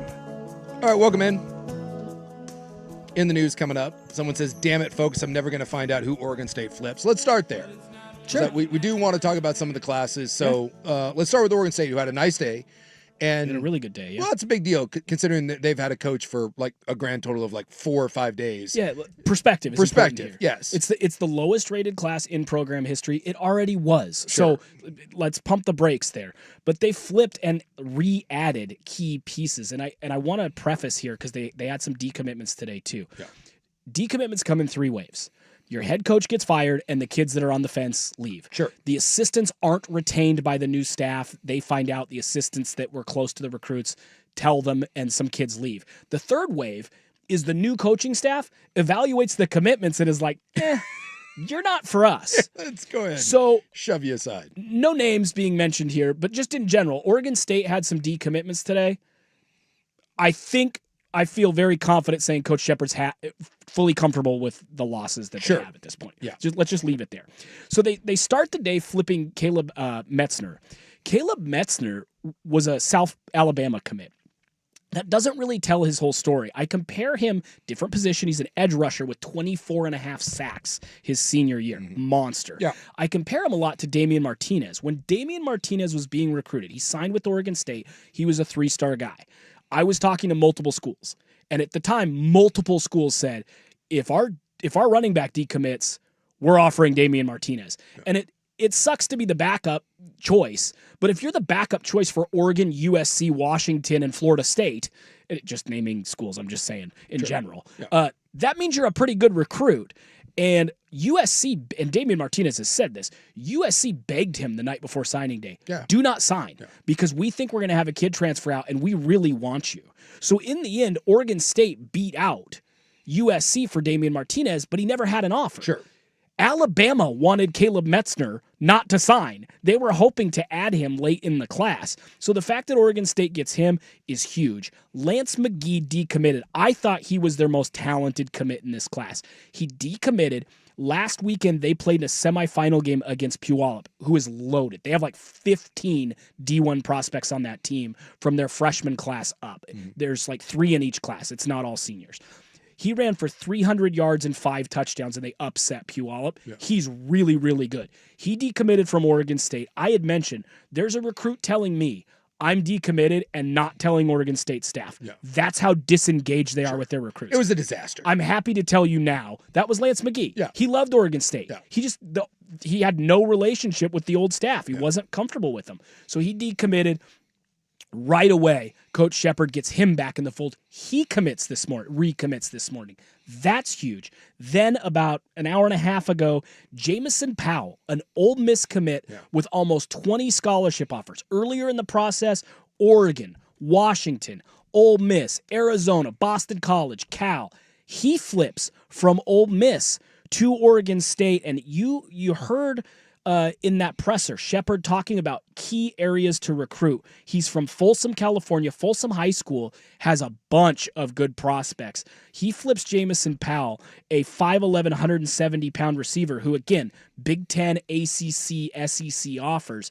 That's as good a flip as I can remember them getting on signing day in the last 5 to 7 years. Coach Smith always had things buttoned up a week before. Sure. The good and the bad of it, he never added anybody. He very rarely lost people. It was just kind of steady Eddie. Steady Eddie.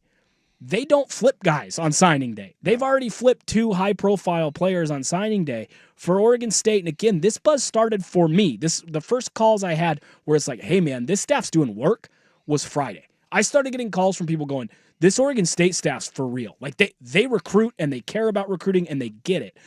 And then I think in reaching out with people, the other thing I love to see, and it's a small thing, when you're a new staff, everybody comes out of the woodwork to tell you who you should offer, right? Yeah. And you're tempted to ingratiate yourself and offer maybe 4 or 5 kids that are on the border. Maybe you shouldn't offer, but it's doing somebody a favor.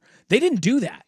They didn't add some fat to help anybody out. Let's go get good players that meet our benchmark from key areas where we want to recruit. So I think they checked a ton of boxes. I continue to be really encouraged by everything I'm hearing about this new Oregon State kind of hitting staff. The ground running. Just they check every box. Yeah. I don't think there's a home run anywhere. Like they're doing as well as his news conference was. Yeah. He just solid, very solid, said the And right things. It's hard to hit well home run when researched. you've been there a week, but you can hit doubles. Right. So if you stack 5, 6, 7, 8 doubles in a row, you score runs. Yeah. And I think they're scoring a lot of runs. Well, and I think one of the things about Shepard is he gets the modern way of building rosters. Like the fact that Oregon State didn't have a GM was a travesty. Like, it's embarrassing. It's just, embarrassing. You may not like, and this goes, and we're not trying to speak ill of the dead, but you may be an old school coach that doesn't like the way things have to happen now between GMs and NIL and roster budgets and all that. You may not like it. But if you don't want to play in this world, then go find something else to do, because there's only one way to do this at this point. you can do it various ways of whether you want to be more transfer portal heavy or high school or whatever. But this idea that like Deion Sanders refusing to travel to go recruit, good luck. Right. Good luck with it. And guess what? The bloom has come off the rose on that one. Yeah, it turns out they're not recruiting anywhere near as well as they were. Well, it turns out that unwillingness to go meet with kids, it doesn't sit very well. I remember when Joe Paterno was towards the end at Penn State, Terrell Pryor lived like an hour and a half from Penn State, and Joe Paterno refused to go in the living room of Terrell Pryor. He said, no, you can come here. Yeah, Terrell Pryor said, thanks, but no thanks. I'll go to Ohio State. Isn't that why people didn't like... Colorado's class is 102nd. Yeah, that's great. And what, they win 4 games this year? Yeah. You can't do it that way. And then Oregon's, quick, and then we'll get to in the news. But Oregon, you mentioned USC #1 class, but they had 36 commits. Sure. Oregon had what, 20? I'm looking at how many they officially signed. They were at 21. They still are at 21. They're still at 21. But they're still waiting on a couple signatures. Yeah, and maybe, the idea is that the Chris Henry Jr., one of the top receivers in the country that was committed to Ohio State, hasn't signed. I was hearing some online chatter that it's now Oregon and Ohio State, and Oregon feels pretty confident about this. I think Oregon might have a slight lead here. I don't want to say the straw that broke the camel's back, because he could still end up at Ohio State. Sure. But one of the big pieces here is Brian Hartline is the receiver guy. Not only that, he found out today about Hartline leaving for South Florida on Twitter. Oh, that's not great. Nobody called. Yeah, that'll be a little pissy. Why didn't Penn State go higher?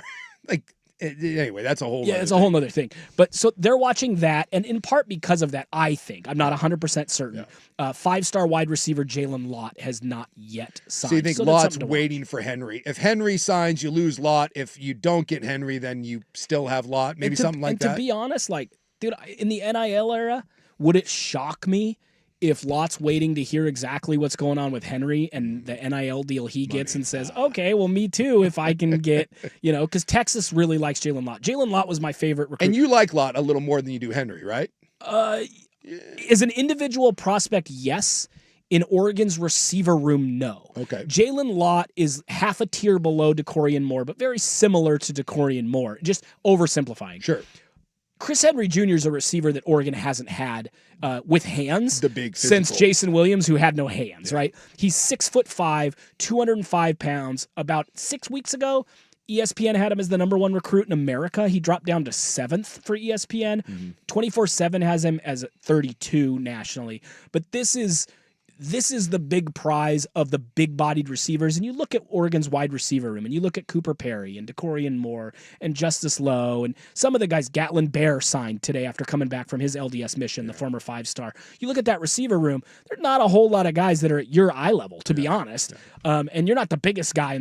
You're a big lineman, but you're not the tallest guy in the world. No. Chris Henry towers over you. He's 6'5". They need that kind of target. So I think if they had to pick one, and I'm not saying I've heard anything about this, but just generally speaking on team building, you'd want the big-bodied receiver on one side and DeCorian Moore maybe in the slot or on the other. Sure. Whereas Jalen Lott is a little bit of putting a hat on a hat. So we'll see what happens there and what transpires there. But this is a phenomenal class for Oregon. Is this their best class ever? In the conversation, it's they've had classes that are bigger, right? So because of that, last year had had 20 commitments, 19 were blue chip kids. To me, that's better because you have a 95% blue chip percentage. But this year's class will have the most 5-stars. It's the #2 class in the country. If they sign Chris Henry, and they still get Jalen Lott, it would climb to #1. And then yes, but there's still some moving pieces. Okay, so is this now this has become the expectation. This is now the norm. This is the new normal. This is the new And the other big thing, and this is the one of the marquee things everybody talks about is quarterback, right? Yeah. And I think part of the reason Oregon has so much success is they largely avoid the 5-star high price tag, as we mentioned earlier in the show, $1 to $3 million minimum per year for one of those 5-star quarterbacks. They go take a gamble on a high rising 4-star. Last year that was Achilles Smith. Yeah. This year was Bryson Beaver, who was one of the best guys at the Elite 11. He's a 4-star. He's a top 20 quarterback. If he pops, great. If he doesn't, he didn't break your budget. So that extra $3 million can go $500,000 to an edge rusher, $500,000 to a receiver. I've said it all along. And you get more talent and maybe more bang for your buck. I've said this all along, man. If I was running a program, I would not spend money on a 5-star quarterback. No. You look around at the number of 5-star quarterbacks that are flat out bust, or if they do hit, it hits somewhere else. From Dante Moore on down. I mean, Underwood at Michigan was paid $3 million, did nothing. Nico didn't do anything at Tennessee. Raiola meant nothing to Nebraska. Lagway so far hasn't panned out for Hasn't Florida. done Rashada's stop number 4. Yeah. Malachi Nelson was a big buy for USC. Where is he? Like the hit rate at the school they sign with is between 33 and 50%. God, that's just a lot. And it changes your recruiting class. Yes, because that's so much money. So much money off of the budget. And then someone brought this up, and we didn't talk about it a bunch, but Washington State is kind of tucked up there, and we mentioned Oregon State had a nice day for them. I saw Washington State; they had the number 4 recruiting class in the group of 6. So even though Washington State on a national level may not have had necessarily the great class, that's a program that is going back to another bowl game with a first-year coach there, and supposedly had a nice little day for themselves. I know that's not, there has to be a thing if you're Washington State, you're not competing against the other Power 4 schools. But to hear that you had the number 4 class from the group of 6, I think that's probably a nice little day for Washington State. I've talked about this before. I felt that Oregon State fumbled we have a Power 5 lead, like decades of being a one of those. Yes, we were at the lower level of the Power 5, but we were a Power 5 school for decades. We dropped down and immediately dropped into the 90s and 100s in recruiting rankings. And I said, Washington State has managed to avoid that. This class, 65th. Yeah. That's solid. It's not great. It's not elite, but it's a solid class. One of their marquee kids is a kid from Lake Oswego, 6'4", good arm, 190 pounds, and he's a dual threat. He ran for 150 yards in the semis. He ran for 100 yards-ish in the state final. So you get a 6'4" guy that can move and has a big arm. There's potential there. He needs to redshirt and work on his mechanics. Hudson Kurland out of Washington State. That's the kind of kid Oregon State just used to get when they wanted them. They didn't even offer it. In fact, Oregon State only offered 3 kids in state, and whether Trent Bray admits it or not, they also pulled the offer from 1.5 of those kids. One of them was kind of mutual. The other one they flat out pulled the offer from, even though he said that didn't happen. So you can't do that. Yeah. I mean, and Coach, we don't want to talk ill of the dead, but Coach Shepard's already said, we need to make sure we recruit better in state, and they will. Yeah, and then I was wondering, Jed Fish kind of had a weird year at Washington. It's like, I don't know how much. Phenomenal day. I mean, if you're Washington, you're sitting there after I don't know if it's a disappointing year, but a year that I don't think lived up to some of the expectations, especially on the opposite side of the ball. And there was some speculation, is he the long-term guy? To come in with the number 13 class, and they got that Cody Green kid. Cody Green. Who's been a guest of the show before. Five-star kid. I mean, here's a sign of their progress. In the last few years, Washington has produced a couple of 5-star offensive tackles. Yeah. Josh Connerly Jr. went to Oregon. Washington was not. I talked to him about it. Washington was never really a finalist. No. He had 3 schools he was considering late. Washington wasn't even in there. He's like, I'm not going to Washington. Cody Green is actually originally from the same area. He's from the Seattle area. He transferred down to Mater Dei to compete for a national title at Mater Dei in Santa Ana, California. But he's a Seattle area kid. Oregon had his commitment. So it's like, oh, here we go. Josh Connerly Jr. all over again. No progress. They flipped him. He's a 5-star offensive tackle, and some people feel, including some of the recruiting services, have him ranked as the number 1 or number 2 tackle in the country. Yeah, it's a big deal. That's just a good sign of progress. Yeah. And I think we're seeing more of that with Washington, where they do better in the state of Washington. They're doing a little better in the state of California. And maybe Oregon fan doesn't want to hear that, but that's part of the reason I thought Oregon might have a little bit of trouble getting to 30 commitments and good commitments they feel good about, is I thought Washington would get a few more. I thought USC would get a few more. Sure enough, that kind of happened, and Oregon adjusted nicely, got a really highly impactful small class. They're going to hit the portal with space. Oregon's transfer portal class is going to be a monster. Yeah. They didn't spend a lot on a quarterback this cycle, and as of right now, they have a lot of wiggle room. All of those signs point to they have money to work with when they hit the portal. So that's something to keep in mind, too, that Oregon's going to have spots that have to be filled in right away. Whereas USC is going to be up against it. USC be up against it. And Washington had a very, very young roster this year. I think they had like 3,000 snaps from freshmen. So again, if they can keep that staff together and everything, you think that maybe they're building towards something if Damon Williams can develop. So some interesting times out here on the West Coast. But it sounds like a really positive day for almost all of the West Coast schools here. Yeah, if you're looking at our footprint, our radio footprint, it's a big win today for Washington. Yeah. Solid win for Washington State. Oregon, depending on Chris Henry Jr., but you lose 2 coordinators and still sign the number 2 class. Yeah. Big win for them. Big win for Oregon State. Big win for USC. When was the last time I came into a signing day and had positive things to say about all of those schools? Yeah. It doesn't happen very often. So huge day for the West Coast. All right, in the news, when we come back, here is Schulte with a sports update. Now, from the George McCoy at Warren Allen Sports Desk, a Sports Center update on the Fan Sports Network, 105.1 FM and 1080 AM. First on The Fan, the Portland Trail Blazers in action again for the second of a back-to-back today. Losing to the Raptors yesterday, now in Cleveland, leading the Cavaliers at the end of the first quarter right now, 36-33. The Blazers lead. Tamani Kamara with 6 points. Caleb Love also with 6 to lead the way for Portland. Avdia, who did end up playing despite being questionable leading up to tip-off, as well as Jeremy Grant and Donovan Clingan, all with 5 each. On to more news out of college football as far as coaches go. Another announcement, South Florida tabbing Ohio State offensive coordinator Brian Hartline as their next head man. He replaces Alex Golesh, who took over at Auburn this weekend. And in the NFL, the Browns opening the 21-day practice window for quarterback Deshaun Watson as he continues rehabbing from that torn Achilles tendon. He will end up sidelined, though, for the rest of the year if he is not added back to the 53-man roster by the end of that window. More sports scores and stories in 30 minutes. I'm Schulte from the George McCoy at Warren Allen Sports Desk. Current missing work, insurance companies acting like jerks. Don't call your mom. Call George McCoy at warrenallen.com. The home of dirt and spray. Weekday morning, 6 to 10 a.m. The Fan Sports Network.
Network, 105.1 FM and 1080 AM. Welcome in. Running behind, as always. Let's get right to it. It is December 3rd in the year of our Lord 2025. That means it is time for In the News. Your noted news contributor sitting in for your noted news man. Out today again, Feline AIDS. Also been told more than likely, probably out tomorrow. And then Friday is a scheduled day off, so you can see what's happening there. We can extrapolate. Yeah. What are the actual chances Rop wakes up feeling better tomorrow? Actually feeling better or comes into work? Not comes into work. We already know those odds. I think the odds are 80%. He actually feels, when you're sick, generally you feel better day to day. This was the quote. Barring an epic uprising that is unlikely, slightly better today, so not ruling out tomorrow just yet. I mean, if he has... Well, I'm just saying, he said better. I bet he feels better tomorrow than he does today. Yeah, but no, that doesn't mean he's necessarily going to come in or that he's 100%. And more importantly, he's got a vacation that he's going on Friday, so you have to rest up for the vacation. You can't come in on Thursday and then get all worn down for the big Friday day off. Are you saying he's pre-funking his weekend? Look, if you have something that you've scheduled a day off for, you can't come into work after being out like a week and a half and then get sick getting ready to go back in. No, you gotta pace yourself. Think of all the hot signing day takes he probably has coming in. He's probably just champing at the bit. So gotta talk about this hot 4-star recruit. No, if he has what's been going around, it's been like 5 days. It's still building up. You don't feel better until like after day 5, at the minimum. My daughter got sick and was sick for a number of days. Kicked his ass a little bit. Apparently. I hope he feels better. He said it's a bad one. In all seriousness, like people love to make fun of him. We do too. But feline AIDS is a hell of a thing. He said this one has been bad. It is National Protect Your Package Day, which seems like the dumbest day in the world. And then I saw that it was Ring that made that a national day. Okay, this isn't like wear a cup situation. No, protect your package on the old Porsche. I guess you could wear a cup. No one wears a cup anymore, right? Can I submit like national Portland afternoon sports radio show? You probably could. I mean, if you've got enough influence, let's do it. I did see at the bottom of this one because I was like, why is National Protect Your Package Day? And then I clicked on it and said it was like originally pushed through by the Ring Corporation. I thought this was something totally different. I thought it was a euphemism, not totally a euphemism. I thought you were saying it's like wear a cup day or like testicular awareness kind of day. Although I don't have a Ring camera, although I know like everyone does. What I don't understand is how does that protect your package? You just see someone stealing your package. You'd have evidence of a theft. Yeah, that's all it is. You just see every one of those, like no one's has that ever worked? Like can you call the cop and be like, hey, I ordered some dog food off Amazon and someone stole it off my porch. They're not putting out an APB. No, but I think you have evidence to then get a refund potentially or something. Is that what that is? Maybe. Yeah. Have you seen the videos on Instagram where the package, people set up the package to explode and it has paint in it? I always wonder if those are real. I love it. Yeah, I know. I choose to believe. I do too. Those are always fun. Or like Santa Claus and exploding paint packages. Yeah, I choose to believe. I've seen that too, where people put like backpacks on the ground and then they like tie them to concrete posts, and the person grabs the backpack and takes off running. I want those to be real. Also, I think that might be illegal. I think you could get in serious trouble. Oh, yeah, if you hurt somebody, like if you blinded someone with paint. Right? Like, or they had a heart attack. Yeah, I think you have to be careful, but at the same time, it's funny because you're a scumbag that's stealing porch packages. You can't be too skeptical though nowadays. I think most, not just like these videos, but anything on Soch, it's probably fake. Like the questions on the street, like even the arguments between couples now, they're just all set up. They're fake. Well, I see that even like on airplanes now, and like you see, and like it all looks fake. And then you actually realize that it's real. Like, we're living in a strange time that everything is filmed, and yet we never really believe anything that we see. And we now have someone that has taught us that when you're caught doing something, even if it's on camera, just say it's not true, and it works. Have you seen the Neil deGrasse video where he projects that we're post-truth internet? So he's like, we've for the history of the internet, we've used it for research. We've used it for, when you wrote papers, you used internet websites, and that was very common. And he said we are, on the projection models he has, we are like 5 years away from going back to the internet being about like kitten videos, and the internet's going to regress to like pure entertainment because you can't believe anything anymore. Yeah, it's bad. You have to sift through the true stuff. Like, that's weird. I've seen some videos that got me. They were clearly, once I really thought about it, it's like, oh yeah, that's AI. But in the moment, I'm like, oh my gosh, I can't believe so-and-so said that. 100%. And you're like, oh, no matter what I see now, the first thought I have is that real? And then you have to go like check on it and It's a matter of whether or not you want to take the time. If it's a stupid cat video, whatever, I'm like, whatever. But if it's like something serious, like a military thing or whatever, or like a shooting or whatever, then I'm like, all right, let's make sure this is actually real. Really quickly, Suk, speaking of the AI videos, stop with the aging. Like, oh, hey, Andrew and Suk at age 20, and then AI turns them into, like, you guys now. Have you seen those? Like, oh, look, John Stamos, age 24. Now, who cares? We are wasting our time doing nothing nowadays. See, the ones I always see, too, is like when you see a photo of a famous person and it looks like absolute hell, you have to be like, well, is that a real photo?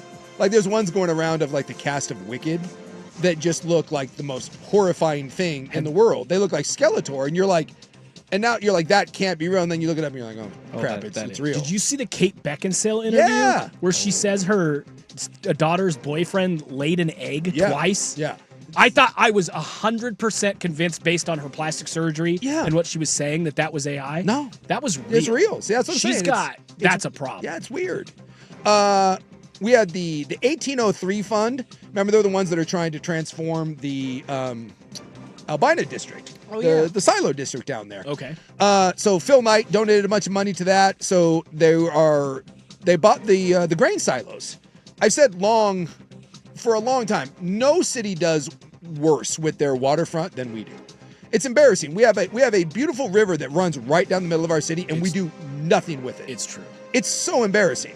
Well, they actually rent out, so they're... Isn't it San Antonio that sort of just set the standard for the this? Riverwalk. It's incredible. Yeah.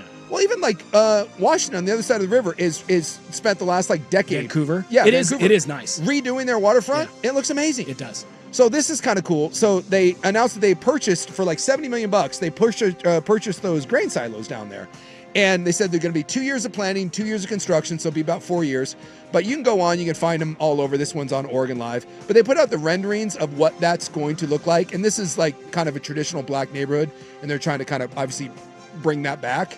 And some of the renderings down there are really cool. They're not going to tear down the silos. They're just going to use them as kind of a backdrop. And there's like a community center down there, like a basketball court, some shopping, some affordable housing. So it's kind of cool when you actually look at what this could end up looking like. Like, look at this. How much better would this be when you're sitting there on the Willamette to look out and see that as opposed to what we have now? Yeah, it's much nicer. Yeah. It's clearly much nicer. So I thought it was kind of cool. That is cool. I just, again, I always say I'm rooting for this city. I want us to get back on our feet.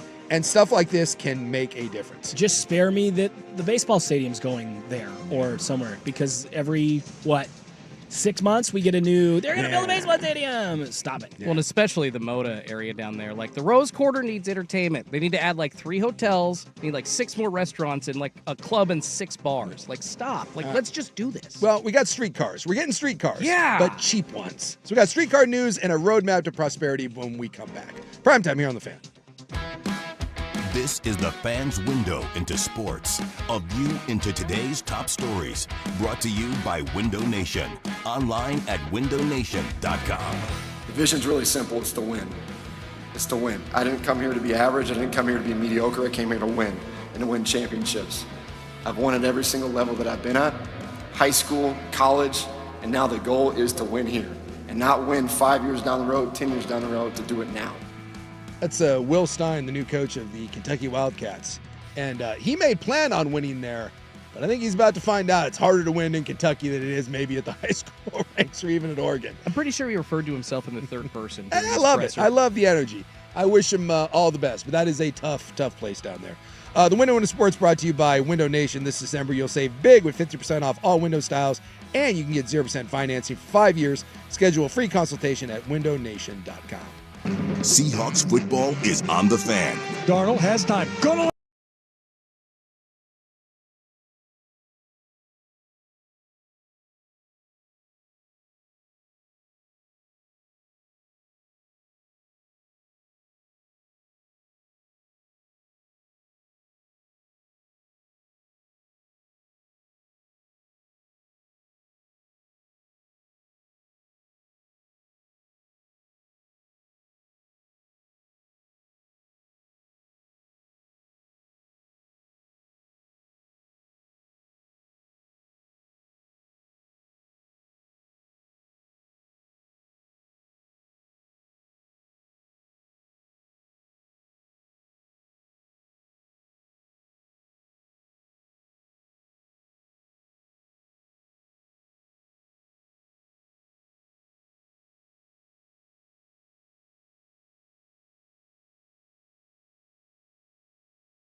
with Isaac and Suk on the Fan Sports Network, 105.1 FM and 1080 AM. All right, we're up against it. I'll squeeze in one or two more stories here. I mentioned we have hot streetcar news. I love that our budget has gotten so bad for our transit. We're now making deals. We're giving Tacoma 3 of our brand new streetcars, and they're giving us 3 of their oldest. So ours are brand new. Theirs are from 2003, but we get 16 million bucks. This is the sort of deal that we're cutting. I kind of like it. I like that we're getting savvy about this. It's like the Major League trade deadline. Like, hey, we need money.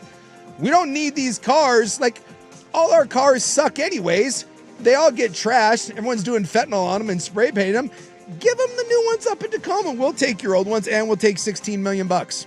I kind of liked it. I like that we're doing trades now. I think we should swap other things with other cities. There were cash considerations on top of the deal. Cash considerations! When the highlight of the deal is the cash considerations, you got an issue. Tell me.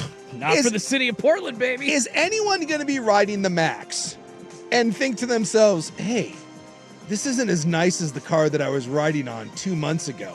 Before those old ones got phased out, which they finally did, I think, in the last year or two, yes, that was a problem. But no, nobody... I've never once rode on mass transit and thought to myself, oh, this is really nice, or oh, this is really good.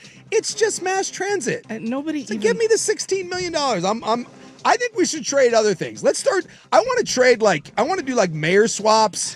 I want to comp controllers. Let's start trading people. Hey, let's make our roster better. We got National Signing Day and Transfer Portal. Let's bring this to government. What city would you most want to have trades with? Because here's my thing. You could go really high end and get something totally different like New York, where it's they run at such a different level that you get an influx of new stuff. Or you could go New Orleans. And then you're getting just a whole different vibe. I want Fort Wayne, Indiana. Okay, all right. Give me some nice Midwestern sensibilities. Wow, okay. What kind of transit do they have there? I don't know, maybe a Fort Collins, Colorado. I don't know, something. I'd be tempted to get a little New Orleans in Portland. Bring a little culture in there. Yeah. Bring some beignets And my there. last pick would be Vegas. We could bring some people up from Bend, right? That's AAA. We're bringing them up. I don't know if we want to bring up Bend. Yeah, those are all California I don't know if transplants. that's California. I just never heard of anyone swapping streetcars for cash considerations. I love it. We are making marginal second-round pick transactions like an NBA franchise, hoping that saves our city. Yeah. Not great. And our fearless governor, Tina Kotek, released her foolproof plan today. It's Oregon's prosperity roadmap.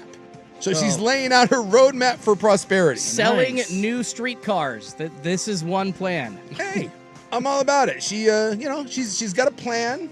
So I just thought today was fun. We're unveiling a new plan of prosperity at the state level, and at the city level, we're swapping streetcars. So everything's going great. The roadmap lays out 3 high-level goals. We're trying to boost the state's gross domestic product by 2.2%. We're trying to improve Oregon's placement by at least 13 spots in national rankings of the state workforce indicators. And we're trying to get into the top 10 of overall business indicators. So we're clearly on the way up. The business indicators. Read these here bars and graphs. I love committees and I love roadmaps and plans. Everything's going great. Way to go, Tina. So we need more people spending money, but we're giving up Max trains and streetcars because I'm assuming people aren't riding them as often. If you pass by any park and ride guys a decade ago, those were full. Now they're empty. Nobody's hopping on these things. Not when we get these new beauties. Cash considerations, 16 million bucks, man. I love it. God, I love this city. We're doing great. Oh, we are the Portland Trailblazers. The city of Portland is the Portland Trailblazers. Second round pick swaps in 2031, yeah, man. And cash considerations. Yeah, we're back, baby. Planning for the future, road baby. Map to success. Oh, Sky's the limit. No, I just stepped in human crap. What are you talking about, man? Is that a fentanyl needle? I'm doing great. Telling you, you're doing great. All right. Maybe get into some NFL stuff, some NBA, plenty of stuff to get to when we come back. Hour 3 coming up, primetime here on The Fan. Hey, it's Suk.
1080 AM. This update is brought to you by Mountaintop Metal Roofing.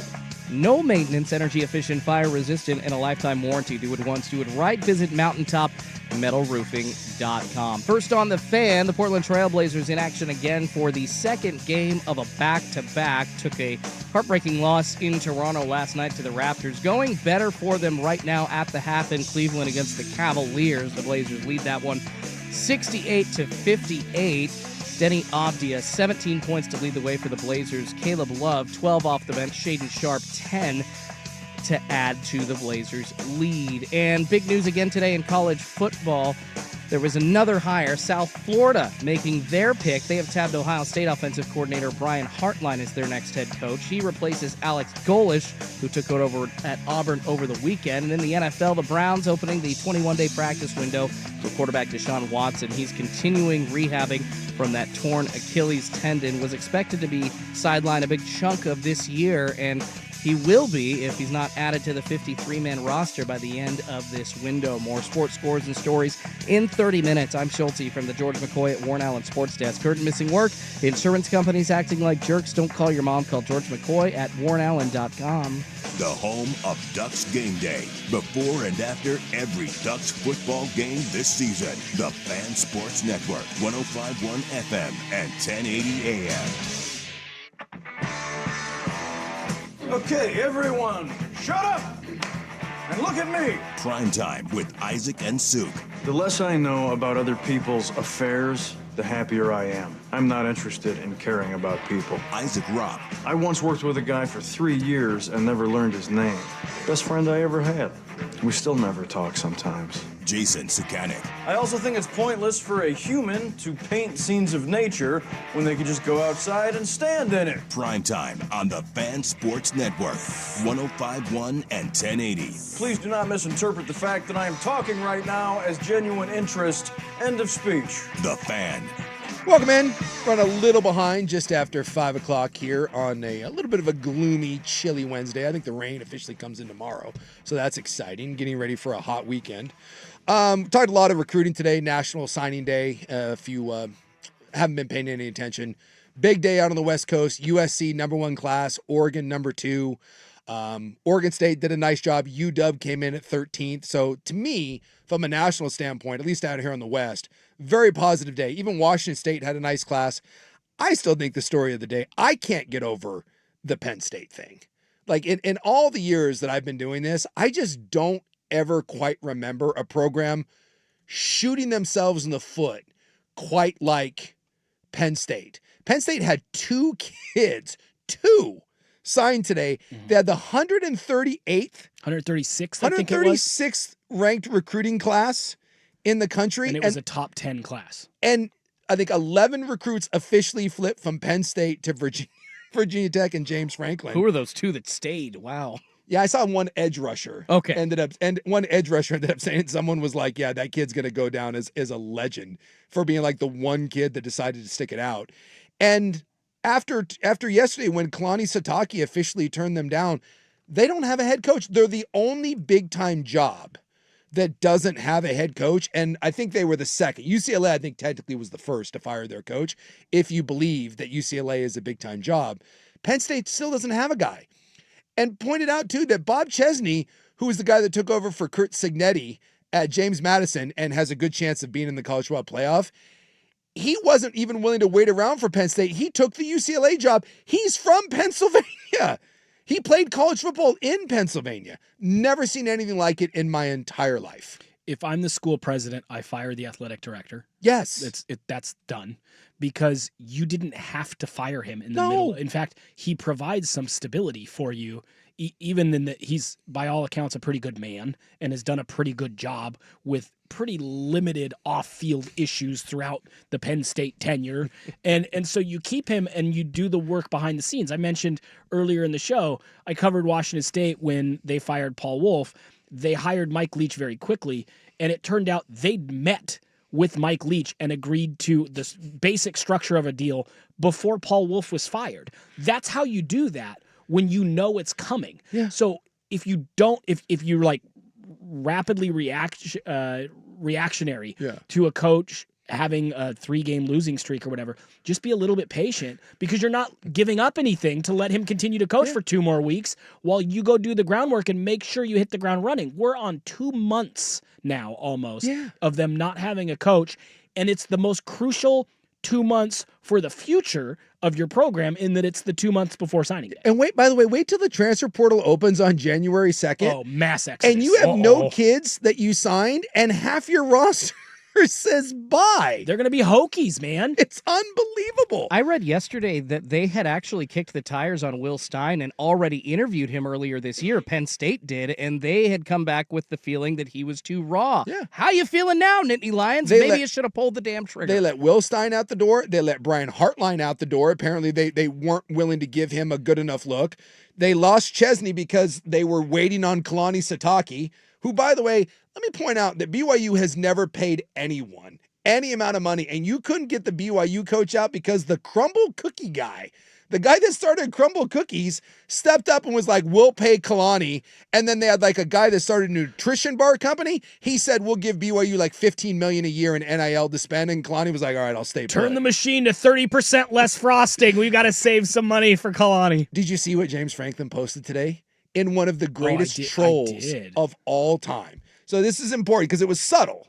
So Kalani Sitake was supposedly halfway out the door, right? Penn State believed that after the last game of, basically after the Big 12 title game this week, that they could announce Kalani Sitake as their next head coach. Well, turns out Kalani goes back to BYU and says, hey, like I need, like they're offering me $11 million a year. They're offering me the NIL budget or whatever. And BYU's like, oh man. So BYU goes to the boosters.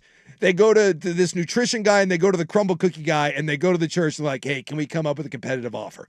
And they get it. So Kalani stays. James Franklin flips 11 Penn State commits today. And on his Twitter thing, like where he's posting about what a great signing day it is, guess what their dessert was? Crumble cookies. So he put out a big box of Crumble cookies. It's amazing. If you want context for how far they've fallen from the way they've handled this situation, let's go back to the Jerry Sandusky situation. Yeah. Because I think that's the other time in Penn State history where you could see a mass exodus in recruiting. That year, their recruiting class, knowing likely sanctions were coming and just the scandal of that and how gross that situation and unfortunate that situation was, Penn State's class fell to 20 commits, 47th nationally. And that was a spiral. Yes. 47th. That was like 20 kids. 20 kids. This class, 135th. They went up 1 spot. Well, they still had a coach. I just checked it. Yeah, they had a coach during that first one, Demick. So no one right now. It's kind of a problem. James Franklin, by the way, is well, wait. At that time, they had a coach who had pooped his pants, and this time they clearly have an athletic department that pooped their pants. I just have never seen self-inflicted wounds quite like this. So they have reached out supposedly now to hire, and this isn't counting the guys, like I said, that they just let off the hook, whether that's Hartline or Will Stein, that they thought were too good. We're too good for those guys. They went after Matt Rule. Matt Rule said no. Sitake said no. Signetti said no. Elko said no. Drinkwitz said no. Clark Lee said no. Jeff Brom from Louisville said no. Yeah. And they lost that. James Madison's coach from Pennsylvania said yes to UCLA, no to Penn State. It's getting so bad they might just call a dude named James Madison and say, this has worked out, why not? There are 2 factors here that we're not considering. One, Jimmy Sexton, the super agent for James Franklin, is also an agent for a lot of people, including Nick Saban and others. Yeah. If you're not on his good side, he can make things very difficult for you. So I think that might be part of it. The other thing is they could go to the NFL ranks at this point. You may have to. Well, I think they will. Well, I think the name to watch here is Brian Dable. Brian Dable. Tomlin addressed it today because Ben Roethlisberger threw out Mike Tomlin's name, and Tomlin hates when people throw out his name for college. Well, yeah. And Tomlin gets pissed. Well, it's insulting. Yes. He's a successful head football coach in the NFL. Mike Tomlin came out today at his presser and just lit up a reporter that brought it up and said he should. And said there is no booster with a big enough check to make that happen. Why would you go from one of the most storied franchises in the NFL to Penn State? It doesn't make sense. The other piece here is they're not totally done for. You know, I go back to, and I mentioned this earlier in the show, I go back to Oregon when they went through a coaching search for basketball. And they wanted Tom Izzo. And then they went through like 7 candidates. Patino and all those guys, all the big 3 weeks of it. And people went, Oregon's screwed. What are they going to do? Oh my gosh, they can't hire a coach. And they hired this coach from Creighton who was a pretty good X's and O's coach, but really wasn't the biggest name, Dana Altman. And that worked out, other than this year, swimmingly. So it's still possible they land this plane, but you have fumbled a major part of the calendar, and it will take a toll on this program. It's just you were a couple plays away from playing for a national title last year. You went in as the odds-on favorite to win the Big Ten and one of the 3 favorites to win a national championship, and you were 1 play away, 1 fourth down away from beating Oregon in that game. Yeah. And look at where you are now. And Drew Aller did get hurt, and we can say whatever we want, but you lose your starting quarterback to an injury for the season. That changes things. And I think a lot of people now expect winning and progress in a program to be linear. Yeah. Okay, we're 1 win better, we're 2 wins better than we were the year before. But there are ebbs and flows to that. Yeah. And if you look at this Penn State team coming into the year, you could talk me into Abdul Carter as an edge rusher was such a focal point that it elevated the defense, and that Tyler Warren, especially against USC last year, was the focal point of their offense, and that they were rebuilding to some extent on both sides of the ball. Yeah.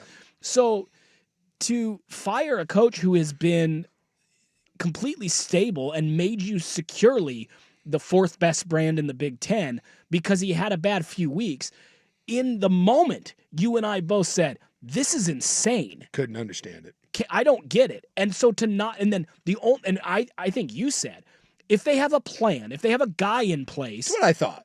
Then it makes some sense. You can excuse it. They did it. I had to believe that behind the scenes, they had a big name lined up, right? Like obviously when LSU fired Brian Kelly, they knew that Lane Kiffin wanted that job. And I just assumed it was someone like that. Right. Like in theory. They're going to get Lane Kiffin, or they're going to get Kirk Cignetti, or they've got someone ready to go. Yeah. Someone said Oregon killed Penn State football. It kind of did. Yeah. It kind of did. Started it. I'm surprised that Oregon fan, because look, say what you will about Duck fan, and I know, I'm not trying to throw any shade. They can be quite petty. Again, see Dirt. Dirt openly admits that he's about as petty as it becomes. I think that's why a lot of people, like Duck fan, rubs them the wrong way. I'm surprised that Oregon fan hasn't done like an Eminem Machine Gun Kelly sort of thing. Like Eminem ruins careers. I feel like Dan Lanning and Oregon may have just broken, like Batman Bane style. They may have just broken spirit or body of Penn State, and now there's just nothing left. You know the meme where death is just going in the doors and there's a blood trail? Yes. That should be Dan Lanning's face on that with the he's got the scythe. Isn't it a Sith or scythe? Scythe, whatever it is. He's carrying it. Yeah. And it would be Oregon State with Trent Bray on there. It would be Mike Gundy with Oklahoma State's face on there, and it would be Penn State with James Franklin's face on the door, because they have caused destruction at 3 programs this year. It's kind of incredible to just think. I wonder if the AD at Penn State sitting there and they're like, what was it, 4th and 6 or whatever with that Oregon converted 4th and whatever, and the over 1 4th down stop. Yes. You want to talk about like the sliding door and how the worlds could be different if you hit the baseball versus 4th and 6. Yeah. 4th and 6. Football is a game of inches. It is. It is the definition of a game of inches. If you're a Penn State fan today, you are just sitting there. I can only imagine like what diehard Penn State like sports talk radio is out there right now. But why don't we have James Franklin still? I think that's the major sentiment. Like, why did we start this? We never should have. I still think. I think if you get a Brian Dable, I think you're maybe okay. Yeah. Dable's a good coach. He wasn't right for the Giants, but he's a good coach. He's a good coordinator. From what I've read, that dude to go from the New York Giants head coach to a college head coach, that's like being a good coordinator in the NFL. It's a huge step down. He'll be fine. And you get to pick your players. Yes, I get that. He's going to do. It's a lot hard. Do it's a great. lot harder to succeed in the NFL than it is in college. I think Dable would do a phenomenal job. He's been a college. douche to work with for 15 years, though. You can be a douche in college. Trust me. Okay. Trust me. Like 90% of the college coaches are giant douchebags. See Brian Urban Kelly. Meyer went to the Dolphins and kicked a player, and the no one Jags, heard a peep Yeah. in college for years. Dable's kind of spiky attitude, he'll be just fine. Well, and Dable was the offensive coordinator at Alabama and won a national championship. So, he's good. Nick Saban farted on him once and he won a national title. Therefore, I mean, he understands the college game. The one guy in the NFL, I know Tomlin got insulted, but I've said this for like 15 years. And I saw him up close and personal. And the guy who I always thought, because he's not going to get a job in the NFL because of, lawsuits, but I really think the guys that I was around, he was the smartest football guy I've ever been around. Like, he has forgotten more about football than I will ever know. Yeah. He was Sean McVay level smart. Yeah. And he is whatever you think of him, he is a monster personality. He gets people's attention, and I think Chucky, baby. There you go. Chucky. I think John Gruden, and he's kind of talked about it because he knows he wants to coach. He wakes up at like 3 a.m. and watches film every day. The NFL isn't calling. I know Penn State, there's probably other, ways to go at this point. And again, the Brian Dable thing. But, dude, if I was a mid-level program, I would 100% for sure go get John Gruden. I would too. I just think that guy, if he committed to it and knows that this is his last chance, I believe that John Gruden could do a hammer job. All that fired up Dan Lanning stuff in the video, John Gruden can do that and then some. Yeah, if you're trending in the wrong direction, like a Michigan State, go get him. Why not? Go get him. Because it's even if you get a B+ higher What or even an A- higher, they're going to be gone in a couple years to get out of there. Gruden might hang around and coach you. Dude, I watched that guy walk in the middle of NFL two-a-days, which if you want to talk about, and now it's a little different, they don't really have those, but in the dog days of that, when you have a group of grown men that do not want to be there, I watched that dude come in, literally kick open a door, knock over a chair, and he came in and he said something to the effect, I can't say the whole thing, but he goes, "You bleepity bleep, I need some mother bleeping authentic enthusiasm right now, and if you don't have authentic enthusiasm, you better effing fake it." And he and I thought that was one of my favorite lines ever. Cool. Yeah. I need some genuine effing enthusiasm, and if you don't have it, you better fake it. Or he said, "I am going to be so far up your," and all that day. And we went from having 3 straight crap practices in a row. Buy-in immediate. We went out that day, and I'm telling you, there was a pep in people's steps, and he did that periodically throughout the season. I watched him do that with grown men that it's hard to motivate. I'm telling you, that guy in a room full of dumb 18-year-old kids, that are easily, influenced. They buy in quick. People thought Willie Taggart had a magic elixir for a little bit because he had a personality. Yeah. So they buy in pretty quick. Gruden has a personality. Right. And actually has the knowledge to back it up. Yeah. So smart. All right, we come back. Maybe shift gears. We got a little NFL news and notes. Primetime here on The Fan. Dirt and spray. Dirt and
Sports Network, 105.1 FM and 1080 AM. Someone said I would love more Gruden story. Guy is fascinating. It's true. He is one of the more interesting coaches that I've ever been around. And I just think there's a place in college football for interesting guys. I mean, like, half of college football, I'm convinced, is not having, like, X's and O's. It's about talent acquisition. Yes. The NFL is about X's and O's because all the players are essentially equal. Well, look at the big players. Yes. Sean McVay and Kyle Shanahan do not blow you away. Yeah. Sean McVay is interesting, but yes. Kyle Shanahan's not at all. Those guys win. Bill Belichick. Yes. That's not a force of personality. No. He's an X's and O's guy. So when you look at a guy like what Brian Flores can do with from a defensive standpoint, or Vic Fangio, like, the NFL is set up to be NASCAR, where all the cars are the same. Yeah. I mean, it's meant to be that way. Right. And obviously, based on roster construction, not all teams are equal, but you can't stockpile talent, right? You don't get to pick all the best players. Like, there's a system. That's why, like, on any given day, we can have the Carolina Panthers beating the Rams and the Broncos damn near going down to, who did they almost lose to? We almost had the Patriots lost to the Raiders in week 1. Yeah, I was trying to think that in 1 week last week we had the Panthers beat the Rams and the Broncos almost went down to the Commanders. It was a 1-point win in OT. Yeah, to the Commanders. That was the Mariota game. He gets it over the outstretched hand and it's a walk-in 2-point conversion. That doesn't happen in college. Right. No offense, but when Oregon walks on the field against Northwestern, that game isn't in doubt. So I'm not taking anything away from college coaches' acumen, right? Tosh Lapoy's a very smart guy. Dan Lanning's a very smart guy. James Franklin's a smart guy, so on and so forth. But the brightest minds are in the NFL because you're forced to be the brightest minds. In college, if you can acquire talent, 90% of your games, you have an advantage that just doesn't exist anywhere else. So it really is just... I just X's and O's matters way more in the NFL than it does in college. So if you ask me, would I want a hammer recruiter, team culture builder, or the smartest man in football to be my college coach? I want the recruiter. Yes. I want the dynamic personality. In the NFL, I don't care. Bill Belichick might have the most boring, bland personality, but that son of a gun knew how to coach a football team. And guess what? It didn't translate to North Carolina because he didn't have the players that some of those other teams had. Yes. And I'll do you one better. And he won't get the players because he's not going to have a personality to deal with that. In college, the dynamic personality, people think of it from a recruiting standpoint, which is true. It has dual purpose. It also gets boosters excited who then give you money to buy more players. Yeah. Like, having a big personality and an intriguing personality in college football works on both fronts.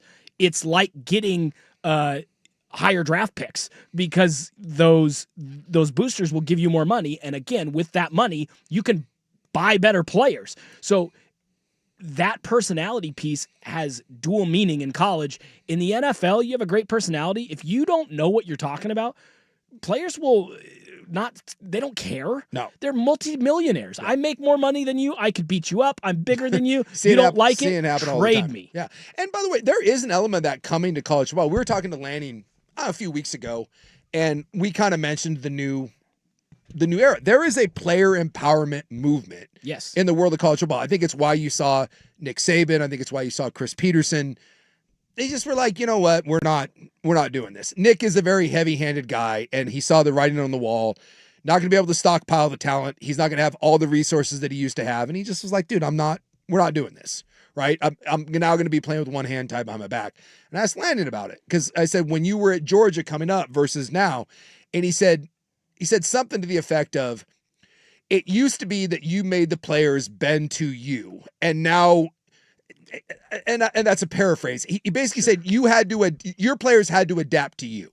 Right. I think it was better, not bend, but I think adapt. I think is something they had what he to said. fit your system, or it was going to be tough. And he said nowadays it's way more you have to adapt to your players because if you are a hard ass on a player that doesn't want to be coached hard, or you're soft on a guy that does want to be coached hard, at the end of the year that kid will go and find somewhere else and get paid to do it. Yeah. So there is an element of that NFL style that's coming in. And I do think there's a place for the heavy-handed coach and there's a place for the taskmaster and the disciplinarian. All that stuff is true.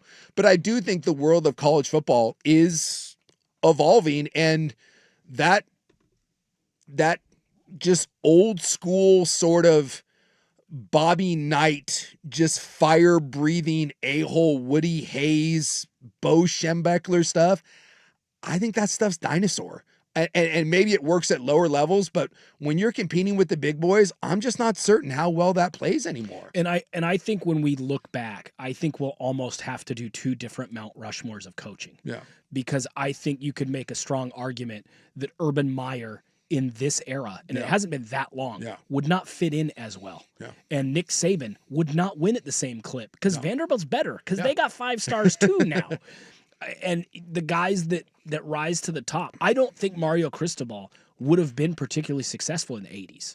I don't, because the recruiting piece wouldn't have mattered that much, and then he just gets beat because he's not that good a coach. He's not, He's a great example of a guy that, from a football standpoint, certainly lacks, but he wins 10 games every year because he's great at acquiring talent and building a solid program. Right. But when it comes to actually winning games and the acumen of it, we all know that Mario lacks.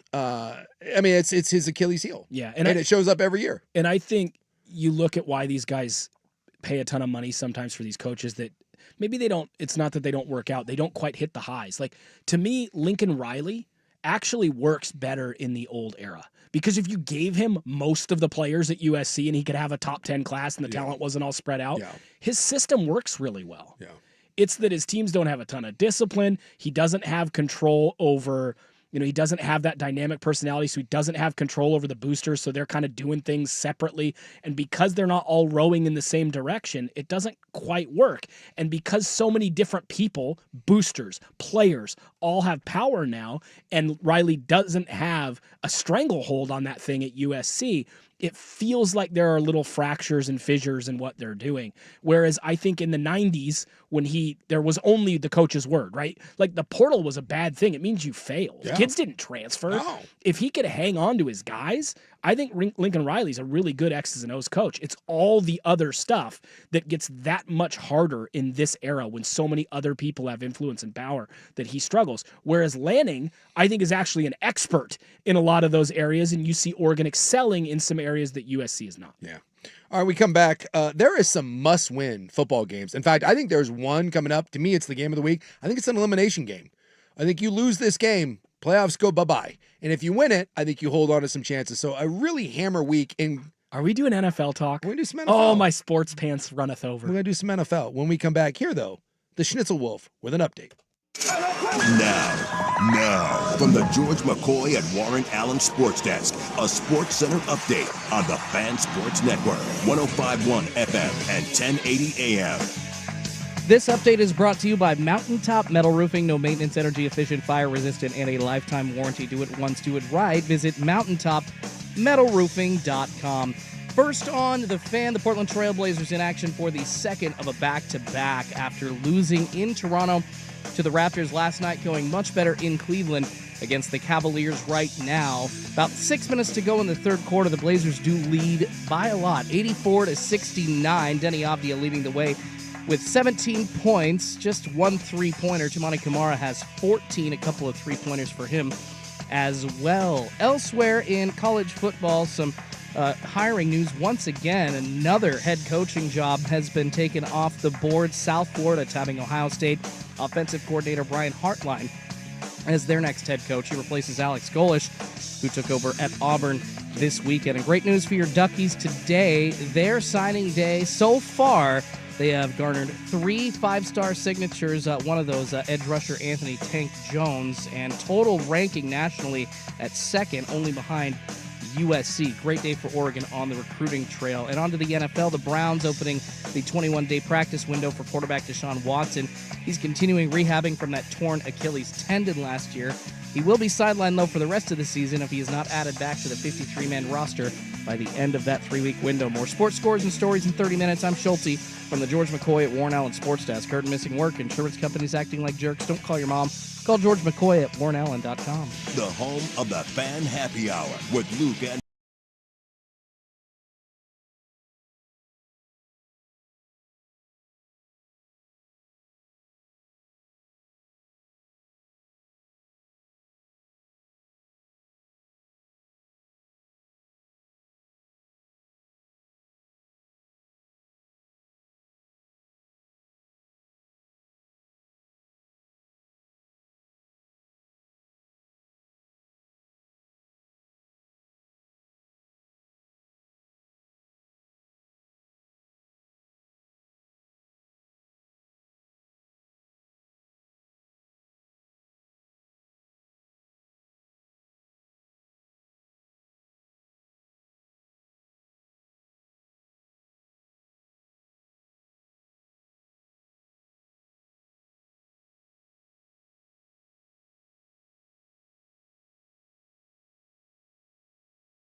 with Isaac and Suk on the Fan Sports Network, 105.1 FM and 1080 AM.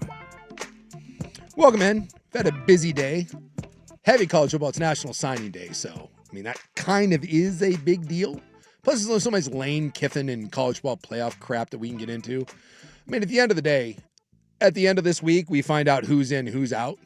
Although, like, you kind of reading between the lines, it sure feels like Notre Dame is getting ready to get screwed by Miami, which I don't think is screwed. Notre Dame is going to get bumped. And Miami is going to get in, and it's going to be glorious. Stop talking about it until we place our bet. Well, which one lost to the other? Miami beat Notre Dame. There we go. But Notre Dame is higher than Miami in the rankings. And we both looked at it and said, we should bet on Miami. Because if they're next to each other, huge assist to Dave Bartu. Yeah. They're not going to put Notre Dame in ahead of Miami. And the odds already are plummeting. They were by the way. plus 590. And I said, hey, I don't have access to a college football betting account. Can you please do this for me? And he keeps not doing it. He's like, I forgot to check. And I'm like, dude, this is a lay-in. This is our Christmas money. We've talked about it like 3 times. I'm terrible. What are the odds now? I'll look it up during the break. I'll look on my bet online. You've cost me tens of dollars. You can only make like $5 on it now, probably. It's a guarantee. I'll just let you know right now. Whatever you can place this bet, as long as BYU doesn't beat Texas Tech, Miami is going and Notre Dame is going home. Because they'll be next to each other. Well, and the committee already basically they've said, hinted at it. Yeah, they've hinted at it that once they're side by side, it's easy to compare. So, but I'll switch gears to the NFL. I saw 2 things. First off, did you see the ratings for the Thanksgiving Day football games? I didn't. Oh my God. Sure, they were popping. 48 million people. Wow, that's a lot. Tuned into the Green Bay Packers and the Detroit Lions. That's huge. That's a huge number. Yes. So like 48 million people. And I want you to realize that the Cowboys and the Chiefs, which was later in the day, drew 57.5 million people. Good grief. Whoa. You want to talk about like, I just think it's adorable, and I get it. There's like, we're an NBA market, and like Danny loves the NBA and like the NBA like Christmas stuff, and I just think it's adorable when anyone, and I mean anyone, tries to think that they are going to do anything to the NFL. Anything at all. 50. When I saw the Packers number at 48, I was like, oh my God. And then I saw the Chiefs number, and I just started laughing. I mean, Jesus could come down and give a press conference, and I don't think it would get 57 million people. I really don't. I think people would be like, you know what? I'll check it out on YouTube. Like, we'll see what happens. I refuse to have fun with you in this segment because I just looked up the odds. It plummeted, huh? It shifted quite a bit. Oh, yeah. What are they? So yesterday it was like, what, almost plus 600, right? Almost plus 600. Almost plus 600 for Miami's down to plus 425. Yeah. Oh, excuse me, 430. Yeah. I'm telling you. They're still plus money? They're plus money. Oh, big time. They're behind Notre Dame. But Miami will get in. Okay. And again, if BYU wins, which they won't, but if they do, then they're both out, and BYU and Texas Tech. If they're next to each other in the rankings, the committee will face so much backlash that it will be bad. Yes. And they've even already hinted. They've hinted at it. That things could change and head-to-head would be a factor. Yes. Well, that's dog whistling Notre Dame, Miami. It couldn't mean anyone else. I am telling you right now. Dave was the first one to alert me to this, but the fact that Alabama and Notre Dame flipped and they put Alabama at 9, Notre Dame, and then Miami, they're lining it up. Alabama's fine no matter what. They're in. Unless, I guess, there's just some sort of catastrophe and they lose by 60. Yeah. Alabama's already in, no matter what, and they're just getting ready to give Notre Dame the FU, and they're going to say, you were ahead until we put you side by side, and at the end of the year, the resumes are the same. Head-to-head matters most. Head-to-head You matters guys most. were right next to each other. It wasn't a three-way tie. It was head-to-head. It's coming. So can 100%. we get this done? Good God. Because this should be, Miami and Notre Dame should probably be, because let's be reasonable. Notre Dame is ahead of them in the rankings. Yes. I think it would be fair to say Notre Dame is minus 180 to make the playoff. Yeah. And Miami's what, like plus 165. That's what it should be. Yes. And instead it's Miami plus 430, which again is scraping off plus 200 off of that we could have had yesterday. I am sitting here right now on my Bet Online account seeing where I can find this. We can bet on Kennesaw State versus Jacksonville State if you want. Hard pass. Come on, minus 110, Kennesaw State, 2.5. Let's go. Troy, James Madison, that's 23.5 point spread on that one. Yeah, all right. Well, I'll find that over the break. But I did want to mention in the NFL, because the ratings are huge, I think there's potentially the game of the year here. You have maybe the hottest team right now that people are talking about, and the Cowboys, 6-5-1. Now, the Cowboys probably on the outside looking in. The Cowboys essentially have to be perfect. Like, we're down here into the final 4 or 5 weeks. There just isn't any room for error. And the Cowboys have the Lions, the Vikings, the Chargers, Commanders, and Giants. right? If they can get by the Lions, Vikings, bad team. Chargers, we don't know what's happening with Justin Herbert. Commanders suck. Giants suck. If the Cowboys beat the Lions, dude, look out. I know. The Cowboys may have a little something here. Now, if they lose to the Lions, Cowboys are done. The other one to keep in mind here is the Lions, who are sitting at 7-5. If the Lions lose this game to the Cowboys and they go to 7-6, I don't think the Lions are making the playoffs because they still have my preseason prediction because of the brain drain. Because of the brain drain. Remember, they after this, they still have the Rams, and then they get the Steelers and Vikings, which whatever, and then they finish up with the Bears. But you look at the playoff picture, I don't think the Lions can afford to lose to the Dallas Cowboys. I think this is a loser-go-home elimination sort of game. And we're going to start getting into these situations now where some of these games are going to have this sort of connotation to it, where you don't have one team, you have both that absolutely need this game. And the other good one, too, is Colts-Jags. I mean, both sitting there at 8-4. Now, those are teams that are going to make the playoffs, but someone's got to win that division.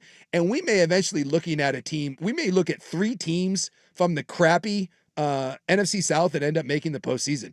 There is a path for the Jags, the Colts, and the Texans. I don't think to all the Colts make are making the playoffs. Look at it. Yeah, you're an anti-Colts guy. They have about a 68% chance of making the playoffs. They have to play at the Jags. Then they're at Seattle. That's not, I mean, they're going to be an underdog in that game. Yep. They play the Niners, who for some reason, despite having half their roster hurt, are playing pretty good football. They play the Jags again, and they finish at Houston. That's tough. Yeah, it's tough. They could go 0-5. None of those games are gimmies. Let's put it that way. It's unlikely they go 0-5, but none of those games are gimmies. I just think this is a hammer week. And the other one great week. The other one to keep an eye on is, you mentioned like what a shock it would be for the Colts and the Lions to not make the postseason. The Chiefs are sitting at 6-6. Yes. Essentially have to be perfect. So Josh Simmons, their left tackle, the rookie out of Ohio State, who's done a nice job for them, is out. Mm-hmm. Broken wrist, is done, not playing. So you get now the backup and already the crappy right tackle for the Chiefs, which has been problematic for a number of years, and you get to host the red-hot Houston Texans with those 2 defensive ends. This is another one. I think this is an elimination game. The Texans have to be able to keep pace with the Colts and the Jags. I don't think they can afford to go to 7-6. And the Chiefs, despite what Andy Reid says, that they're going to tickle their tonsils, I think if the Chiefs lose this, I think the Chiefs are missing the postseason.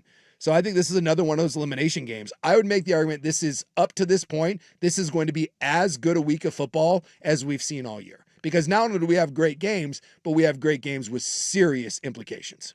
Yeah, I think this is shaping up to be the most dramatic week of the season so far. I mean, not only obviously are more things on the line, as you mentioned, there are a couple of huge games.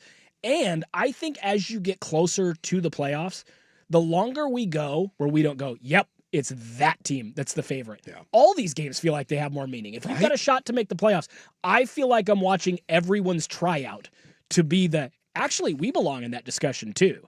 And how wonky is it in this season that the Bengals are actually not that far out of the playoff picture, as disastrous as their season's been? That's how topsy-turvy the NFL's been. They've looked like a team that's going to get the number 1 pick, and what are they, a game back of the Steelers at this point? Well, I brought it up. Nuts. And I can't necessarily fault them for it because they had just been so bad. But they lost to the Patriots 26-20. And I know giving up 26 points isn't like the best defensive performance in the world because like Cincinnati's defense historically through much of this year has been the worst defense in NFL history. Since they started keeping track of these things, this is a historically bad Cincinnati defense. And that defense held New England to 26 points. And that was a 1-score game into the fourth quarter. They sat Joe Burrow in that game, even though he was ready to go. They were like, well, we won 3 games. It doesn't really matter. Like, we'll sit him. They even asked Joe Burrow, and he goes, hey, I want to play, but like we're trying to be smart about this. Well, lo and behold, they lose that game by 6 points. You got to believe that if Joe Burrow plays in that game, they have at least a better than average chance of scoring 7 more points and potentially beating the New England Patriots, right? And then the very next week, what does Cincinnati go out and do? Dude, they hammer the Ravens.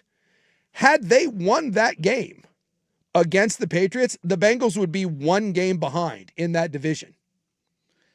And would honestly have a path Someone in that crappy ass division is going to win. You have the Ravens at 6-6, the Steelers at 6-6, and the Ravens are 4-8. They would be 5-7. They would be a game back in that division, in theory, had they chosen to play Joe Burrow. I mean, there's no way to know that, but that's one, if you're Cincinnati, you kind of sit there and you're like, man, hindsight being 2020.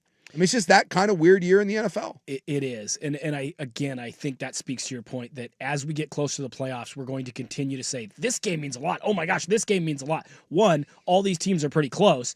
Two, it does feel like even the best teams in the NFL week to week are honestly trying out to be like, can we consistently be this good? Because look at the Rams. We would have said, what, 6 days ago, 7 days ago? Well, the Rams are playing the best football in the NFL best team right in now, football. hands down. They just lost to the Panthers. Yeah. So no one's consistently running together 3 weeks of looking dominant. Nope. And 57 million people tune in to watch an NFL game. That's half a Super Bowl.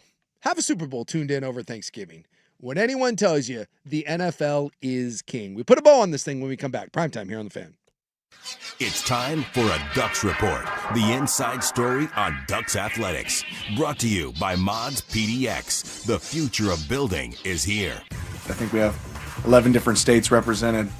Guys from all over the footprint, which is always fun about Oregon, is we can go anywhere in the nation and find great players. Several multi-sport athletes. I think 14 guys that play multiple sports. That's always a big positive.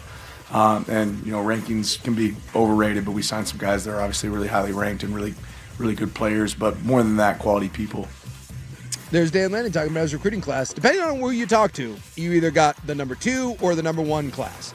Number 2 overall, if you go by average recruit, because it was a small class, it's the number 1. Either way, a very, very good day for Dan Lanning and the staff. They have one tackle named Bear, now another on the defensive line named Tank. It's going to be good. There you go. This Ducks Report brought to you by Mods PDX. The future of building is here. If you're considering new construction,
51 FM and 1080 AM. We have more dumb NBA drama because, of course, we do. First off, the Blazers are kind of hammering the Cavs, so go Zers. But, Giannis is dominating the NBA headlines because, of course, he is. The only time anyone talks about the NBA was when there's drama. So it came out today. Obviously, he requested a trade at the start of the year to the Knicks, and then he decided that he, would stick it out with Milwaukee, and now they're exploring trade opportunities. He apparently has a fake leg injury. He went down with a non-contact injury against the Pistons, and boy, it looks. Did you watch it? It looks so fake. Okay, I didn't know you were going to talk about this, It and I looks watched it so during the break. Fake. It's the fakest looking injury I've seen not in college football. Like if you did this was like back like Chip Kelly days, Stanford. Oh, my leg. It's so bad. It looks really bad. It looks really bad. Dude, it's like I had no idea this is what you were going to talk about, and I almost was going to just interrupt what you did to be like, you have to watch Giannis go down because he like skip falls down. And then he has like this weird, like exasperated look on his face. Like, oh no. Oh. What happened? Did we just watch him play his last game for Milwaukee? And how great is this? Portland owns the Bucks picks. I mean, if this thing implodes, Portland could be in great shape. It's comical. I did not want Giannis to end up like this. He seemed like one of the genuine, like, good dudes. There was a little bit, it's like, I get why Lillard wanted out of Portland, but, yeah, it's kind of a bummer to see him have to go through that because I always thought Lillard was he was like a cut above, and I get why you do it. You hate when, like, guys that you really like and respect go through the whole, I can't be here, I don't want to be here. I don't blame you. Yeah. But boy. And if he's really hurt, my apologies. But boy, that looks like an absolute can of corn. You know what? Not my apologies. Go down with a little more oomph if you're hurt. Yeah, he needs some better acting. Even getting up and, like, walking it off, it looks like a little kid. Like when a little kid falls on a playground and like you're waiting for the dad to come along and be like, dude, get up. You're fine. Tough it out. But speaking of like bad draft picks, the Clippers today got rid of Chris Paul. They told him to just go home. Yeah, that was a weird deal. He's like, hey man, you stayed at the party too long. The Clippers are like 5-16. They're like the third worst team in the NBA. Really bad. The Thunder have their pick. Yeah. Yeah. So the Thunder, who I believe are like 18-1. It's something ridiculous like that. By the way, the only loss to your Zers. Yes, sir. They're 21-1. They're 21-1. The defending champs, they could end up with a top 3 pick in next year's NBA draft. In a loaded draft next year. Thanks to the crappy ass LA Clippers. And that's just nuts. A lot of dysfunction there. Dude, get ready for the Oklahoma City Thunder. Not 1, not 2, not 3. In an era where you're not supposed to stockpile a talent, dude, they are set up for like the next 20 years. It's freaking nuts. First time you saw Chet as a prospect, were you like, I didn't get it. That dog won't hunt. Yeah.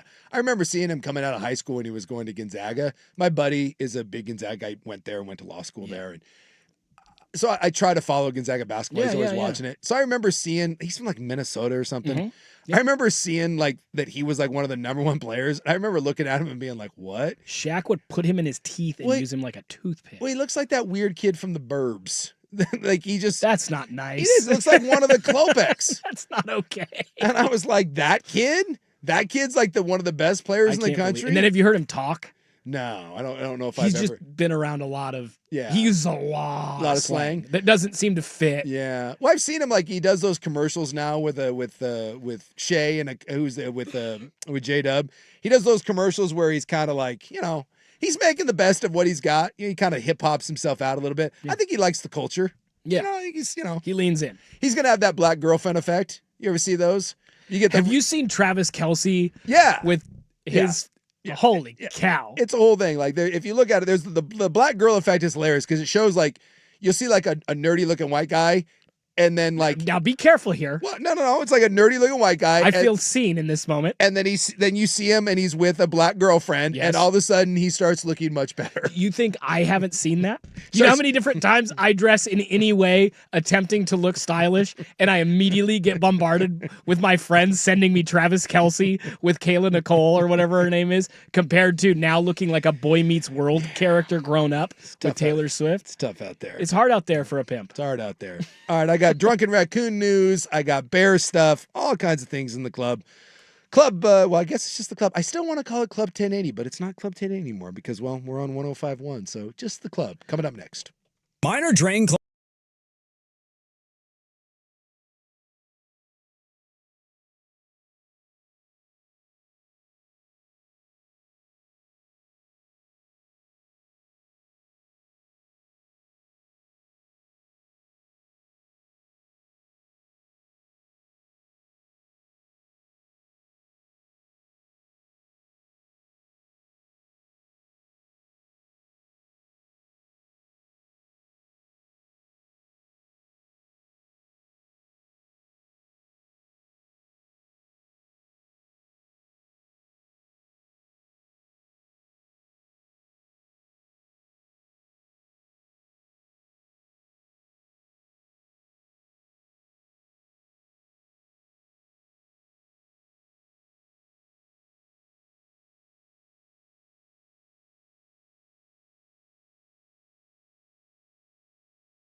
First on the Fan, the Portland Trail Blazers playing in the second of a back-to-back right now in Cleveland, taking on the Cavaliers. It's been going pretty well for them so far, though. Cleveland inching back, about 6 minutes to go in the fourth quarter. The Blazers lead that 109-100. Denny Avdia, 19 points. Looks like Caleb Love taking the lead, though, for all scorers for the Blazers with 20. Shaden Sharp has 18 off the bench as well. Elsewhere around the world of sports, a big deal for Oregon on college football signing day today. They were able to snag at least, for the moment, 3 5-star recruits and are ranked second overall in terms of recruiting class, only behind USC in all of college football. Great news for the Beavers, too. They were able to flip a 3-star wide receiver from Ole Miss to Oregon State. And in the NFL, the Browns opening the 21-day practice window for Deshaun Watson. He's still rehabbing from that torn Achilles. They could get him back this year, but they need to have him back by the end of this 3 weeks, or he will not be added to the 53-man roster. More sports scores and stories in 30 minutes. I'm Schulte from the George McCoy and Warren Allen Sports Desk. Hurt, missing work, insurance companies acting like jerks. Don't call your mom. Call George McCoy at warrenallen.com. Your home for the Oregon Ducks, the Fan Sports Network, 105.1 FM and 1080 AM.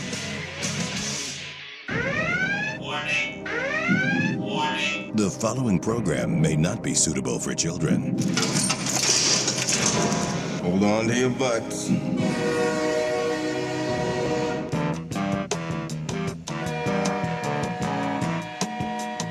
As the sun sets over Slab Town, in the shadows of the Fremont Bridge, a club comes to life where you can let your freak flag fly.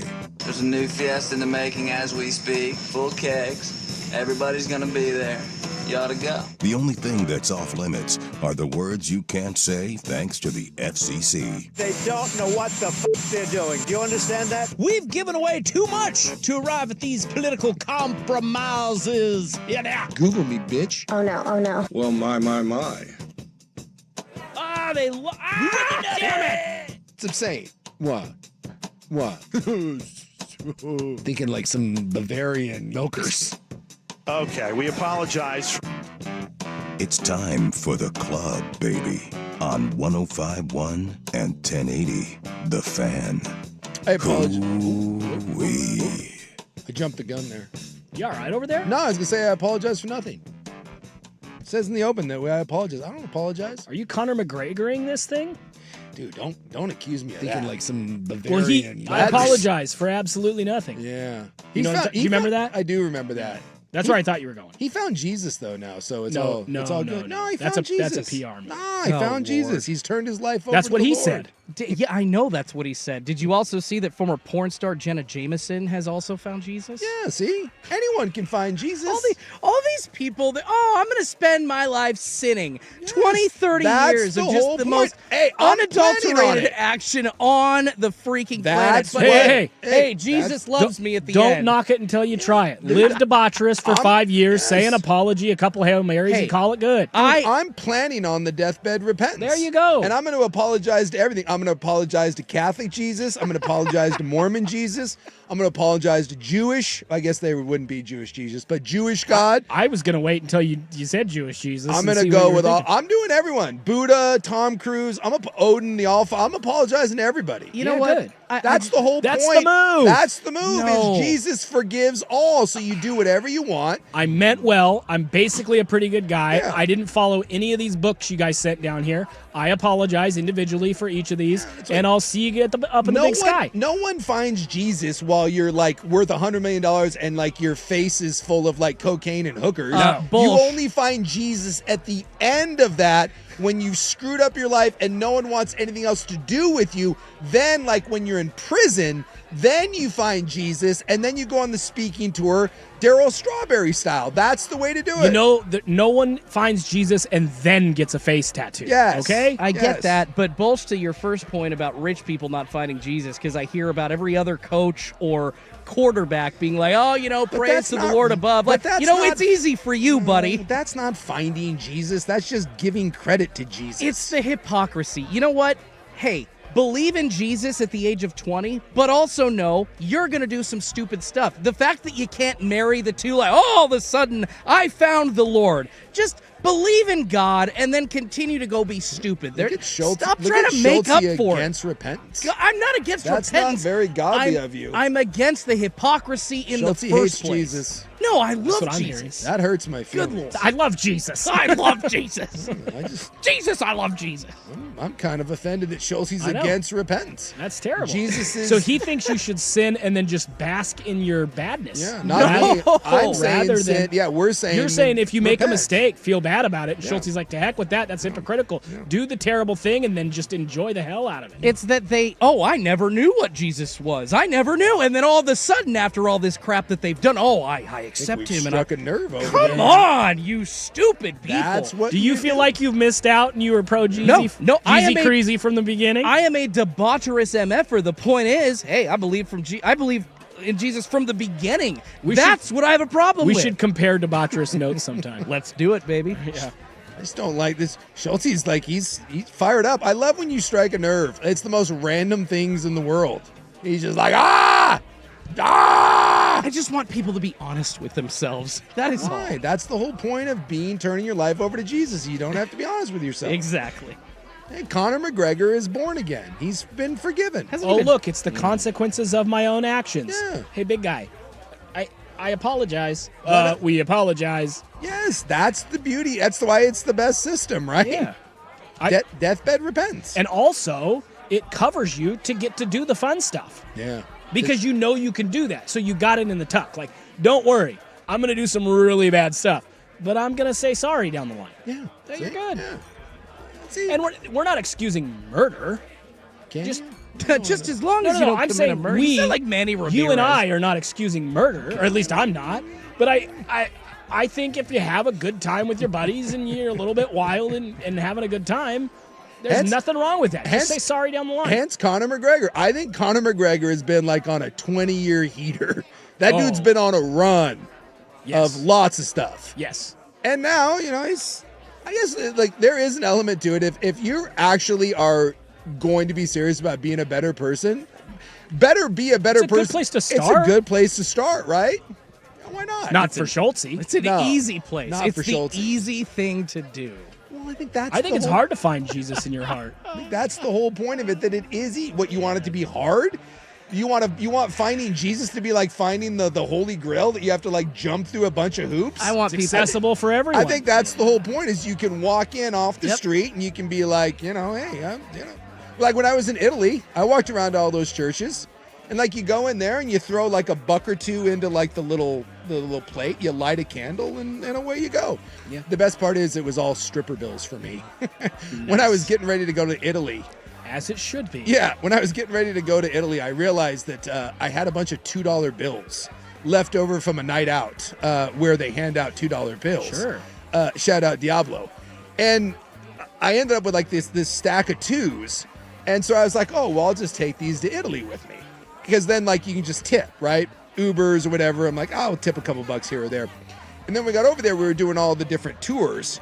And whenever you tour any of the churches there, they always have a thing where like you can light a candle and you can say a prayer, you can put your name on the prayer roll or whatever, and then they always have the little donation box, which I also think is kind of adorable. Hey, light this candle, but at the same time, hey, a little something for the Lord. Right. So everybody's getting a piece. Yeah. You get forgiveness, we get some money. Yeah. Everyone's happy. So I thought, hey, I got some twos here. Jeez. So I kind of enjoyed that I was tipping in stripper dollars at all the churches. Sure. And then we went to the Vatican. You purified that. I purified it, right? And it was just kind of like, at that point, it became a little bit for me. So I was saying prayers left and right. I was lighting candles, man. I was living that life. I was making it rain at all the churches all over Italy. And then we went to the Vatican. And I realized that my degenerate friend who was there with me, I never thought he had a line of demarcation. Turns out you've crossed, sir. Yeah, he's got a line. Yeah. So I think I had like $50 in twos left. I'd blown through like $60 of them or whatever. So I had like $50 in twos. And we had this really awesome tour. It was like the coolest thing we did. We got a private tour of the Vatican. That is really cool. We got to open the Vatican. Oh, that's awesome. Yeah, we got there early, and it was like us and like 12 other people, and we got to open it. We were the last ones in the Sistine Chapel before they closed it for the conclave. That's amazing. It was incredible. Yeah, that's amazing. One of the coolest experiences of my life. I cried in the Sistine Chapel. Yeah. Like you could feel it. Like you realized how big a bastard you were. I walked in oh my gosh, I've done this whole thing wrong. Dude, I got emotional. It was such a cool experience. I mean, it was a full-on religious, this is an amazing place. So we get done, and our little tour guide, Rose, who is this little nun who was taking us around, who was the sweetest lady. My buddy's like, hey, does anyone have any cash to tip Rose? And we didn't have any euros. And I was like, I got this. So I pulled out my stack of Diablo 2s, and I was like, he right grabbed here. your hand, and he's like, don't. I was like, right here. So I was going to tip her like $50. She's already in the same uniform as the stripper was the other day. I was like, I got $50. And my buddy he refused. He was like, I will go to an ATM. I was like, no, dude, it's fine. I'll just give her these. I learned a lesson that day. My friend has a line, and apparently that line, he was fine with me tipping $2 to all the other buildings, but apparently the lovely nun at the Vatican that toured us, apparently the line is drawn there. And I was like, of all the things that he refused, he went and found an ATM, paid the fee or whatever, got the euros, and tipped her. If I had to pick someone in my life who I know, like that I'm familiar with, who has pushed that line for people the most, and we did a draft, I would take you with the number 1 overall pick. Whether it be during your recruitment, I think you pushed BYU administration to the line a number of times. I think you pushed your mother to the line a few times. I think you pushed your church in high school to the line a few times. You've probably pushed family members to that line a few times. They don't really talk to me anymore. Right. Your friends. You would be my number 1 pick because I can honestly say there's only a couple people in my life that I've pushed to the line of like, oh, you have limits. Yeah. And I think you mostly toe that line with people just for the heck of figuring out where their line is. It's possible. Look, if we get to the other side and it turns out a bunch of that stuff is real, yeah, I'm in some trouble. What if they give you a high five and you're like, you're supposed to have fun with it, Sook. You nailed it. Well, I'd like to believe that my higher power, the All-Father, thinks that I'm hilarious and that he loves me. But I'm open to the idea that That's called narcissism. I'm open to the idea that not so much. So I just, I hope that whenever I go, that like you wake up on the other side of something. I don't know what's out there. Sure. I'm one of those guys, I couldn't tell you, right? Maybe there's something, maybe there's not. I don't know. Is there a light to heaven? Is there a sign to hell? I couldn't tell you. Yeah. But hopefully that when I wake up, like I die, and I wake up, I want there to be something. Yeah. At the same time, if I wake up and there is something, there will be a moment where I'm like, what? I'll be a little nervous.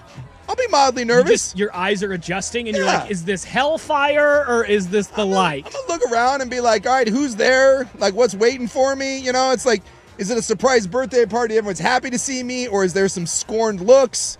Is there the people that I've wronged? Like, it'll take a moment. Because most people, it's like you'd wake up and you're like, yes. I want to wake up and be like, maybe. What percentage of on-air personalities would you say in that situation are going up top and which ones are headed down below? You don't have to just name names, but percentage. Like overall or here? I don't know how all that... not across America. I mean at 1080. It depends on what... I don't know what's the standard. I don't know what the line of demarcation is. I just want to know what you think. I don't think I deserve damnation, but maybe others do. I think Primetime's batting 500. I think the whole station's 50-50. I think he split it right down the middle. Yeah, flip a coin. You guys are hitting slightly better than Kirby Puckett. Schultze's going to hell for being judgmental over there. He's the one that's anti-Jesus. Yeah, wow. Schultze's people going who have down. made mistakes who are willing to admit that they've wronged. You're like, easy way out to say you're sorry. Schultze's over there telling people not to turn their lives over. Turn your life over, but do it at a better time. Do it with... Look at him putting conditions on. Yeah. Just don't act like an donate ass. some turkeys first. And then avoid retrospection. Come on. I don't like these conditions. I'm more of a let's all encompassing. Let's bring us all under the tent. Speaking of things that may need redemption, I've got bear and raccoon news. When we come back, the club here on the Fan. The Trailblazers.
you from here.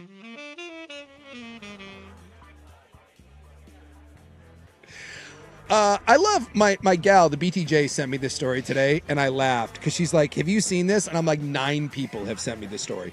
I don't know what it says about me, but when there's raccoon news, it just floods into my inbox. Like, if there is a raccoon story out there, it will find its way to me. And so to the 9 people that sent me this, thank you. I appreciate it. I've filled in for Rob now a number of times over the years. Yes. But we've done raccoon segments in the club before. Yes. And I probably not this exact one, but they must find you because I'm not the one bringing raccoon stories to the table. No, they come my way. And it also pisses me off because why doesn't this happen to me? My buddy owns a liquor store and this has not happened, and it should. So this is, I believe this. Now I'm intrigued. So this is Virginia. You want this to happen to your friend? Okay. Yes, I do want this to happen to my friend. I have been on Operation Best Friend now for about 9 years. And Operation Best Friend is me trying to befriend a raccoon. Yeah. And it's not happening. And I get that it's illegal to, it's not. It pisses me off so much. You need to find a baby and raise they're it. in my backyard. You need to get one. Well, my damn dog. My dog Would kill the little ones? well, and he's preventing it. Yeah. Although I will say, a recent development in Operation Best Friend, and this also pisses me off. So I have a giant Akita. Yep. And there's 2 big. I guess there's 3. I have 2 in my yard, and there's one that is in the neighbor's yard, but it spills over to mine. Like 80-foot big evergreen trees. Okay. And so this is where things live. Yeah. This is why there's stuff that like is dead. There's a big hawk that lives in the top of one, and it's above the murder shed. So when it's done killing things, it just drops them. Yep. So in rabbit carcass. Yeah. So you go out to, that's why I call it the murder shed. Like there's just carcasses. That's out one there. of the reasons. Yeah, that's true. And so there's just lots of stuff that happened in my yard based on these trees. And there's a family of raccoon that lives in one tree, and there's a family of possums that live in the other. Do they fight? I don't know. When you're a jet all the way. I'd like to believe that there's some sort of if they brawled, that would be amazing. conflict, but I see them all the time. Yeah. And I used to not like the possums, but I've made friends with, I've made a peace treaty with the possums. Yeah. There was one brave possum that about 3 or 4 years ago, he was like a civil rights pioneer for the possums. Okay. Because I used to eliminate possums. Sure. I didn't like them. But the raccoons, I would try to feed the raccoons. Right. Because I was trying to bring... Because of Operation Friendship. Operation Best Friend. Or Best Friend, excuse me. Whereas I thought that the possums might be one of the reasons why the raccoons were not around as much. Sure. And so I would... Counterintelligence. Yeah, so I would eliminate possums from time to time. Mm-hmm. I would see them. Like you do. Yeah, you got to go. Yep. They're nuisances. Yep. So one night I was in the backyard, and I was having a good time in my fire pit by myself. So I was having a good time. And this possum came walking right across the front of me, like within 5 feet of me. No fear, no nothing. And I was like, you son of a gun. And it stared at me, so I went and got the shovel. So I was getting, got the shovel. So I was like, well, this is the end of you. He had no fear of me whatsoever. He just sat there and looked at me. And in my current state, I looked at him, and I think in that moment we had some sort of... The music started playing. Yeah, we had like an understanding. I was like, oh man, like, go do your thing. Yeah. And I tried to shoo him away, and he didn't. He just sat there and looked at me. What if the raccoon is higher up in the pecking order, and they go, hey, we should send those possums around that guy, and if he treats them well, then we'll make friends with him. Oh no, he killed another one. He's not ready. Well, that's what I kind of thought. What if you're being tested? I thought maybe the raccoons had seen... You should repent. ...the possum genocide, and so they were staying away from me. Right. He's a murderer. So I let the possum go. I sat down. I was like, dude, go do your thing. And it walked away. Yeah, but you might have a hit rate of like 25%. It's possible. And the raccoons are like, this is not worth it. So he walked away that day, and I have not touched a possum since. But I also have not been able to befriend a raccoon. Yeah. This was like maybe 2 or 3 weeks ago. I come home, and a lot of times if it's a nice day, I just leave my back door open, and my big fella comes and goes. Yeah. Sliding door open, he can come and go as he wants. Yeah. Causes no problems. So there's a stump out in the yard. It's his stump. He likes to lay on. Okay. Big tree stump. So it must be a huge stump. Yeah, it's a big stump. And he kind of puts his head on it. So I go out there, and he's laying on the stump. I was like, oh, what's up, buddy? And I'm thinking, like, what are you doing? Sitting on the fence right above him, possum. Minding his own business. He's not barking at it. It's not hissing at him. Oh. They're just hanging out. Progress. And so I'm like, what the hell, man? Because he chases the raccoons. And I think that he wants nothing to do. He always chases them back up. He knows he may have to battle for your affections. Son of a gun has now apparently befriended the damn possum, and he's chasing away the raccoons. He beat you to Operation Best Friend. Yeah, it's like 9 years, and Operation Best Friend's going nowhere. Meanwhile, the damn dog is out there peace treaties with the possums. So anytime I get a raccoon story, it breaks my heart because I'm like, I want one so bad. And they're so close. So this raccoon broke into a liquor store. Okay, this is your raccoon. Right? My buddy owns a liquor store. So the raccoon breaks into the liquor store, right? And he knocks over a bunch of liquor on the bottom shelf, breaks the bottles, drinks the booze. Yes, this is your raccoon. Right? So the owner comes in, and this is how he finds the raccoon. It's passed out on the bathroom floor. Oh, drunk. Yes. By the toilet. And he the knew where to toilet. go if he yacked. This is a real story. And this was another one I had to check. I was like, am I being trolled? No, this is a true story. Raccoon breaks into a liquor store, breaks a bunch of bottles. You can see him down there. Yeah, I see, yeah. Raccoon gets S-House drunk. And then passes out by the bathroom. They called animal control. They said the animal control came, got him, put him in a cage. I guess he sobered up after a while, and then they released him back into the wild. Go find him. Right? Like, of all the raccoons that could be my raccoons, so this is, now I have tried many things over the years for Operation Best Friend. I have tried feeding it cat food. I've tried leading out like corn on the cob, and I've come close a couple times to getting it to be somewhat near me. Oh my gosh, you're gonna get scratched or bit. You know what? They can bite a finger off. That's fine. I knew somebody that had their finger bitten off by a raccoon. My buddy, his little dog got its eye ripped out. Yeah. Well, they're vicious, man. Look, if you want... This might backfire. Look, Operation Best Friend, look, you may have to break some eggs. It might be a one-way street. I don't mind. Look, okay.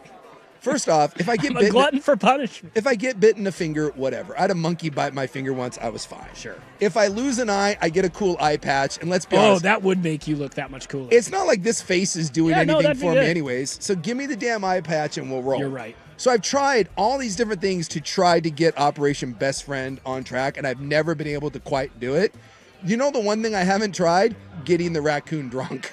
I've never tried to liquor up a raccoon. And quite frankly, I think because of this story, I think this is going to be my next thing. Yeah. Put a bowl of whiskey outside. Yeah. I had no idea. The little photo of that raccoon passed out on the bathroom floor is the single... I may frame that and blow that thing up and put it in my house somewhere. Like that is just, it just warm. It is your spirit animal. It is my spirit makes animal. sense. Yes. I thought I always wanted a raccoon, and what I realize now is I want a drinking buddy raccoon. Because, like, I thought the pinnacle of raccoon is the one guy that was, like, sharing popcorn with it on the couch. That's cool. There's a great video of a guy, and he's just sitting on a couch with a raccoon, and they're eating a bucket of popcorn together. Even better is a drinking buddy raccoon. So I just like to tell the people out in Virginia that if this raccoon comes back and continues to cause problems for this liquor store owner, maybe just ship him out here, because I think I could give that raccoon a wonderful home. It can break into my liquor cabinet anytime it wants. I've got bad news for you. What? I just Googled best way to tame raccoon. I don't know if you know this. Don't. It turns out it is not recommended to tame a wild raccoon because they are wild animals that can be unpredictable, carry diseases, and may bite or scratch. You're going to end up with rabies. It is rabies. best to admire them from a safe distance. I don't know if you knew this. Thank you, Google AI. Yeah, it's fine. What's a raccoon gonna do? It weighs like 10 pounds. They can bite through bones, so they can bite your finger. Stop it. They Rabies. It's not gonna bite through my finger. Hepatitis. And if it does bite through my finger, I can handle hepatitis. I'll be fine. Oh my God. Again, I got for a best friend, I would take hepatitis. I got bitten by a monkey in Bali and I was fine. Yeah. So that's a raccoon gonna do. Plus, if like animals like that have rabies, they die very quickly. That's what I was told by That's accurate. That's what I was told by the monkey guy when I got bit. What I was told by the monkey guy. You better be really, really careful with that phrase. Well, I got bit, I got bit by a monkey that I was trying to feed. Yes. When we were in Indonesia. Yeah, dig your way out of this one, buddy. And I was a little nervous because I was like, whoa. I mean, it got me good. I was like bleeding, and I was like, should I be concerned that I just got bit by like a wild monkey? Because we were in a forest. It was like a sanctuary thing, but it was a wild monkey. Yeah. And I was like, so I went and found one of the park rangers. Okay. Yeah. Clean it up. Yeah, I went and found one of the park rangers. And I went up to the guy and was like, hey, should I be concerned? I'm like, so I show him my finger and it's all bloody. And the guy looks at me and he's like, nah, you're fine. And I was like, well, he'll fly back home before the lawsuit. That's kind of what I thought. So I was like, what do we? He thinks. Right? So I call my friend who is my doctor and I was like, hey, man, I just got bit by a monkey. Should I be concerned? He goes, I don't know. And I'm like, you're a doctor. And he goes, I don't deal in jungle medicine. I don't know. And I'm like, should? He's like, I don't know. Wash it out or something. So I washed it Hydrogen out. peroxide. Yeah. So I cleaned it up. And then someone else at the park. So I was walking around trying to find like a Band-Aid. Mm-hmm. And one of the other people that worked there said that if there was a rabies outbreak amongst the monkey pack, they would know. They could have other diseases. That's fine. The only one I was worried about was rabies. And they said that that stuff travels fast and you would know it. So if the raccoon had rabies, Do you have a fear of water? You're fine. I got bit by a kid when I was younger. See? That's way worse. It was weird. I'd much rather get bit by a raccoon than I would a kid. Do you have to go to the hospital? I did have to go and get like a shot. Oh, so they bit you deep. Oh, it bled. Yeah, like bit me hard. Like, darn it, kid. My parents got divorced and we moved into apartments, and there was this little feral apartment kid who was like 6, and he was always outside with no shoes on. Just a menace. And I was like in the 7th grade, and he's like 6, 7 years old. Yeah. And he kept getting squirt guns, and it was winter, and just squirting everybody with the squirt gun. So I said, if you keep squirting, we tried to play basketball. And there was a group of us, it was like 2-on-2, but then 2 people were out, so there's 6 of us there. Yeah. If you keep squirting us, I'm gonna take your squirt gun, man. I'm way bigger than you, right? So I grab his squirt gun. He grabs my arm and bites into my forearm, and like bites. I mean, bit like I couldn't shake him off. So I start punching him in the face. This 6, 7-year-old. I'm not proud of this story. Oh my god! To get him to like unlatch. And he did, and it left teeth mark. I mean, it was like bleeding. Like I had to go. Yeah. Huh. Well, I mean, see, I was worried about rabies in that case as well. Yeah, the feral apartment kids and the rabies they carry. Bitten by Have you been around feral apartment kids? Yeah. Do you know what I'm talking Yeah, about? I know Like what you're talking like if about. you're in Yeah. an apartment where it goes from like, middle to like lower, and the Yeah. lower and the Yeah. kid with no shoes, they Chelsea, get rough. Trust me, man. There's like when you think of like low income housing, you gotta like if you've ever been like in the projects, it's bad. It's a different. I was full on punching a 6-year-old in the face when I was in middle school it was and felt no guilt Nah, whatsoever. dude, when you're in the projects like that, no one cares. That's like a regular day. That's like a Tuesday. No, I haven't even lived in the projects, though. I lived in the apartment complex across from the Clackamas Town Center when I was in college, and that same kind of stuff occurred. Yeah, I'm telling you, man. Those were sometimes rough. You got to get over into Oh, I'm sure it's way worse. Yeah, it's ours is 4th plane. Go down 4th plane in the Coupe sometime and take a whirl over there by some of those apartment complexes, and you'll be like, no. They'll do worse than bite. Just turn. Find the worst kid in that apartment complex and let him latch onto your forearm, bite you. You'll be more worried about diseases than when you get bit by a raccoon. That's why the raccoon isn't so bad. All right, way over. More club when we come back. Now, from the George McCoy and Warren Allen Sports Desk, a Sports Center update on the Fan Sports Network, 105.1 FM and 1080 AM. First on the Fan, the Portland Trailblazers getting a win in Cleveland on the second game of a back-to-back, 122-110, the final over the Cavaliers. Leading the way for your Blazers, Denny Avdia, 27 points total. Caleb Love and Shaden Sharp each with 20. off the bench to help Portland with the win. On to Detroit to continue their roadie against the Pistons. That will be on Friday. Elsewhere around the association, Los Angeles has sent Chris Paul home from Atlanta, where the Clippers are facing off against the Hawks tonight. Multiple reports stating he and Coach Ty Lue were not on speaking terms. And in college football, another big hire today. South Florida tabbing Ohio State offensive coordinator Brian Hartline as their next head coach. He replaces Alex Golish, who took over at Auburn over the weekend. More sports scores and stories in 30 minutes. I'm Schulte from the George McCoy at Warren Allen Sports Desk. Hurt, missing work? Insurance companies acting like jerks? Don't call your mom. Call George McCoy at warrenallen.com. Recruiting with Andrew Nemec, Thursday.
From here. Well, we're slightly over, but oh well. We'll get back on the clock. I don't know if I have time for my bear story. I can briefly get into it. This one was in California because, again, Operation Best Friend is obviously a raccoon, but Operation Best Friend could go many different ways. I just love the idea of like having a wild animal that just hangs out with me. Yeah, that's cool. I don't need it in my house. I just like the idea of like, what's up, man? What's the smallest animal that would be acceptable as the best friend? Is it squirrel? Yeah. Like if I had because we have squirrels in the yard, and my dog chases everything Like if you away. had a squirrel that would kick it on your shoulder. Oh, 100%. That would be cool. Or just like when I was outside like doing stuff, if it just like ran up to me and I was like, here, buddy, like threw it a little something. I also would like an owl. I think it would be pretty cool. I'm kind of scared of the hawk that lives in the tree. Owls can be scary too. I know, but like I feel like the owl would be a little bit more in my scene. I've seen what that hawk does. I've seen it like rip apart flesh. Well, Yeah. it kills cats. Yeah, oh yeah. And like tears them apart. Yeah, It's really bad. there's been at least 2 or 3 times where I've seen old ladies put up the missing cat signs in the neighborhood, and I know where they are. I know where your cat is, but I never know what to.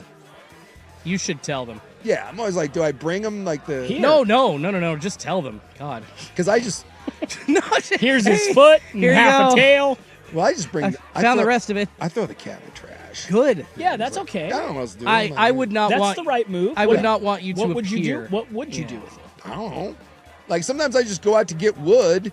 I get out of the wood pile and I'm like, well, there's a dead cat. Mauled cat. Yeah, it's a mauled cat, and then like I see it flies up there, and you can see it up at the top. Yeah. And that thing kind of scary, but like, I don't think you can befriend that. But I feel like an owl would be a little more chill, like just kind of hang out.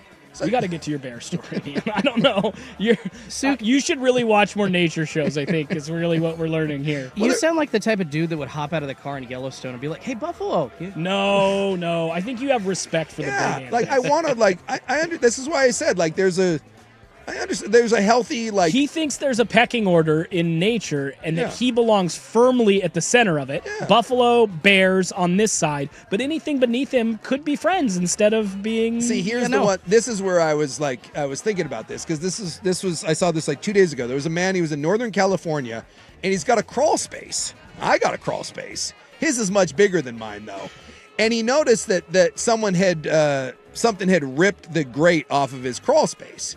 And he was like, oh, and that happens, like animals go down there. So I guess he was checking it out down there. And so he put up like a reinforced thing to keep it out of the crawl space.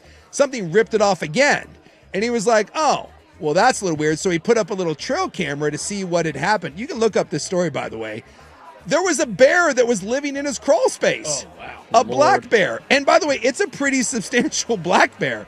And he said it kind of scared him because he went outside to kind of see what was going on. And the bear emerged from the crawl space, and the video of it is actually kind of badass. Oh, it's not small. That's not a small bear. No.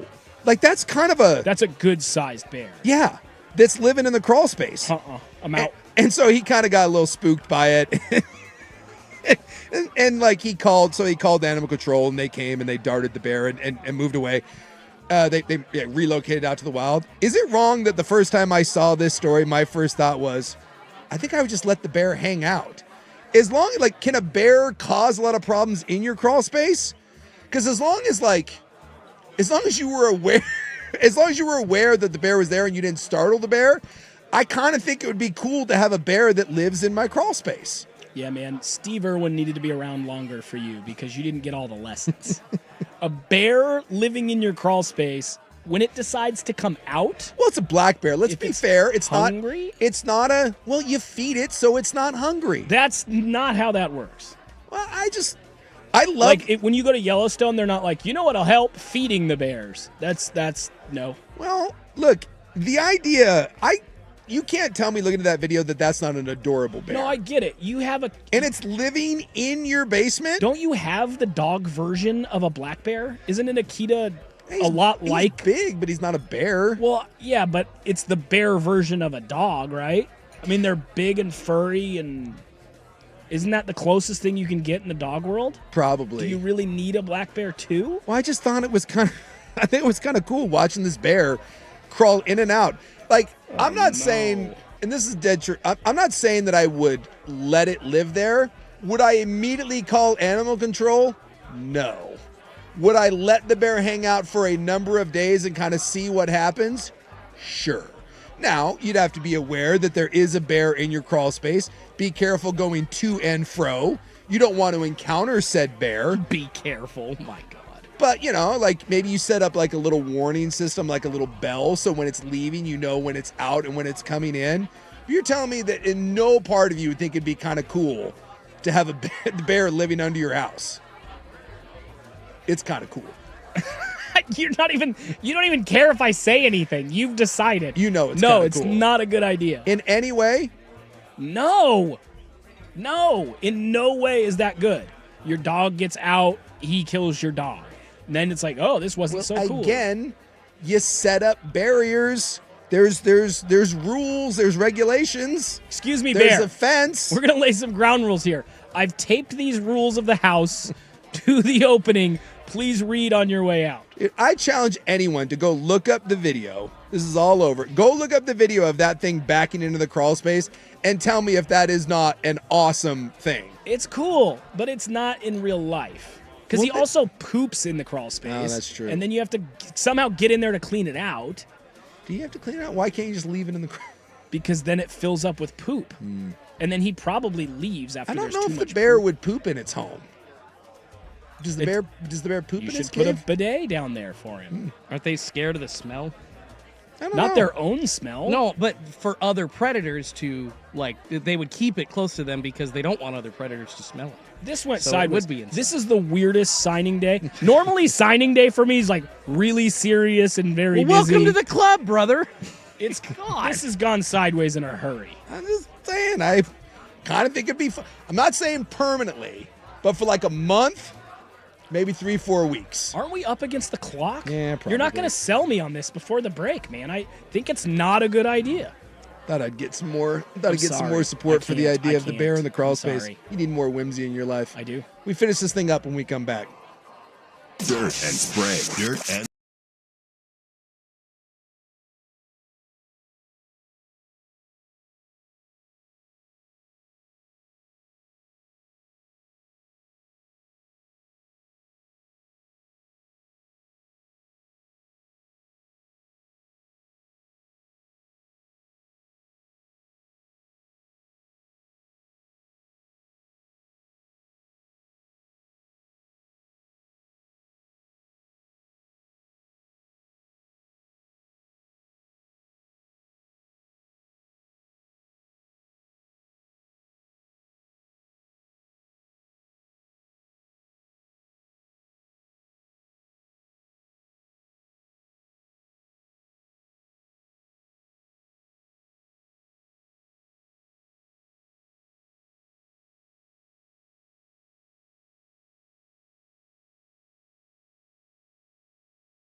Half right. Zook's got you here. Rob, not so much. So that'll do it for us today. We are assuming Rob out tomorrow. Rob out for sure on Friday. So it really comes down to the Lane Kiffin watch. This is like coming to the show tomorrow would be the equivalent of Lane Kiffin going back to Ole Miss. Is it going to happen? No. In theory, is there a possibility that he changes his mind and decides to come in tomorrow? Sure. Is Schulte going to repent for all his debaucherous ways? No, because that's a shortcut. Yes. Could he? Yeah. It's humanly possible. Will he be very angry if you turn your life over to the Lord? Probably. Just Schulte hates repentance. We learned that today. Yeah, don't act a fool first and then do it at the end.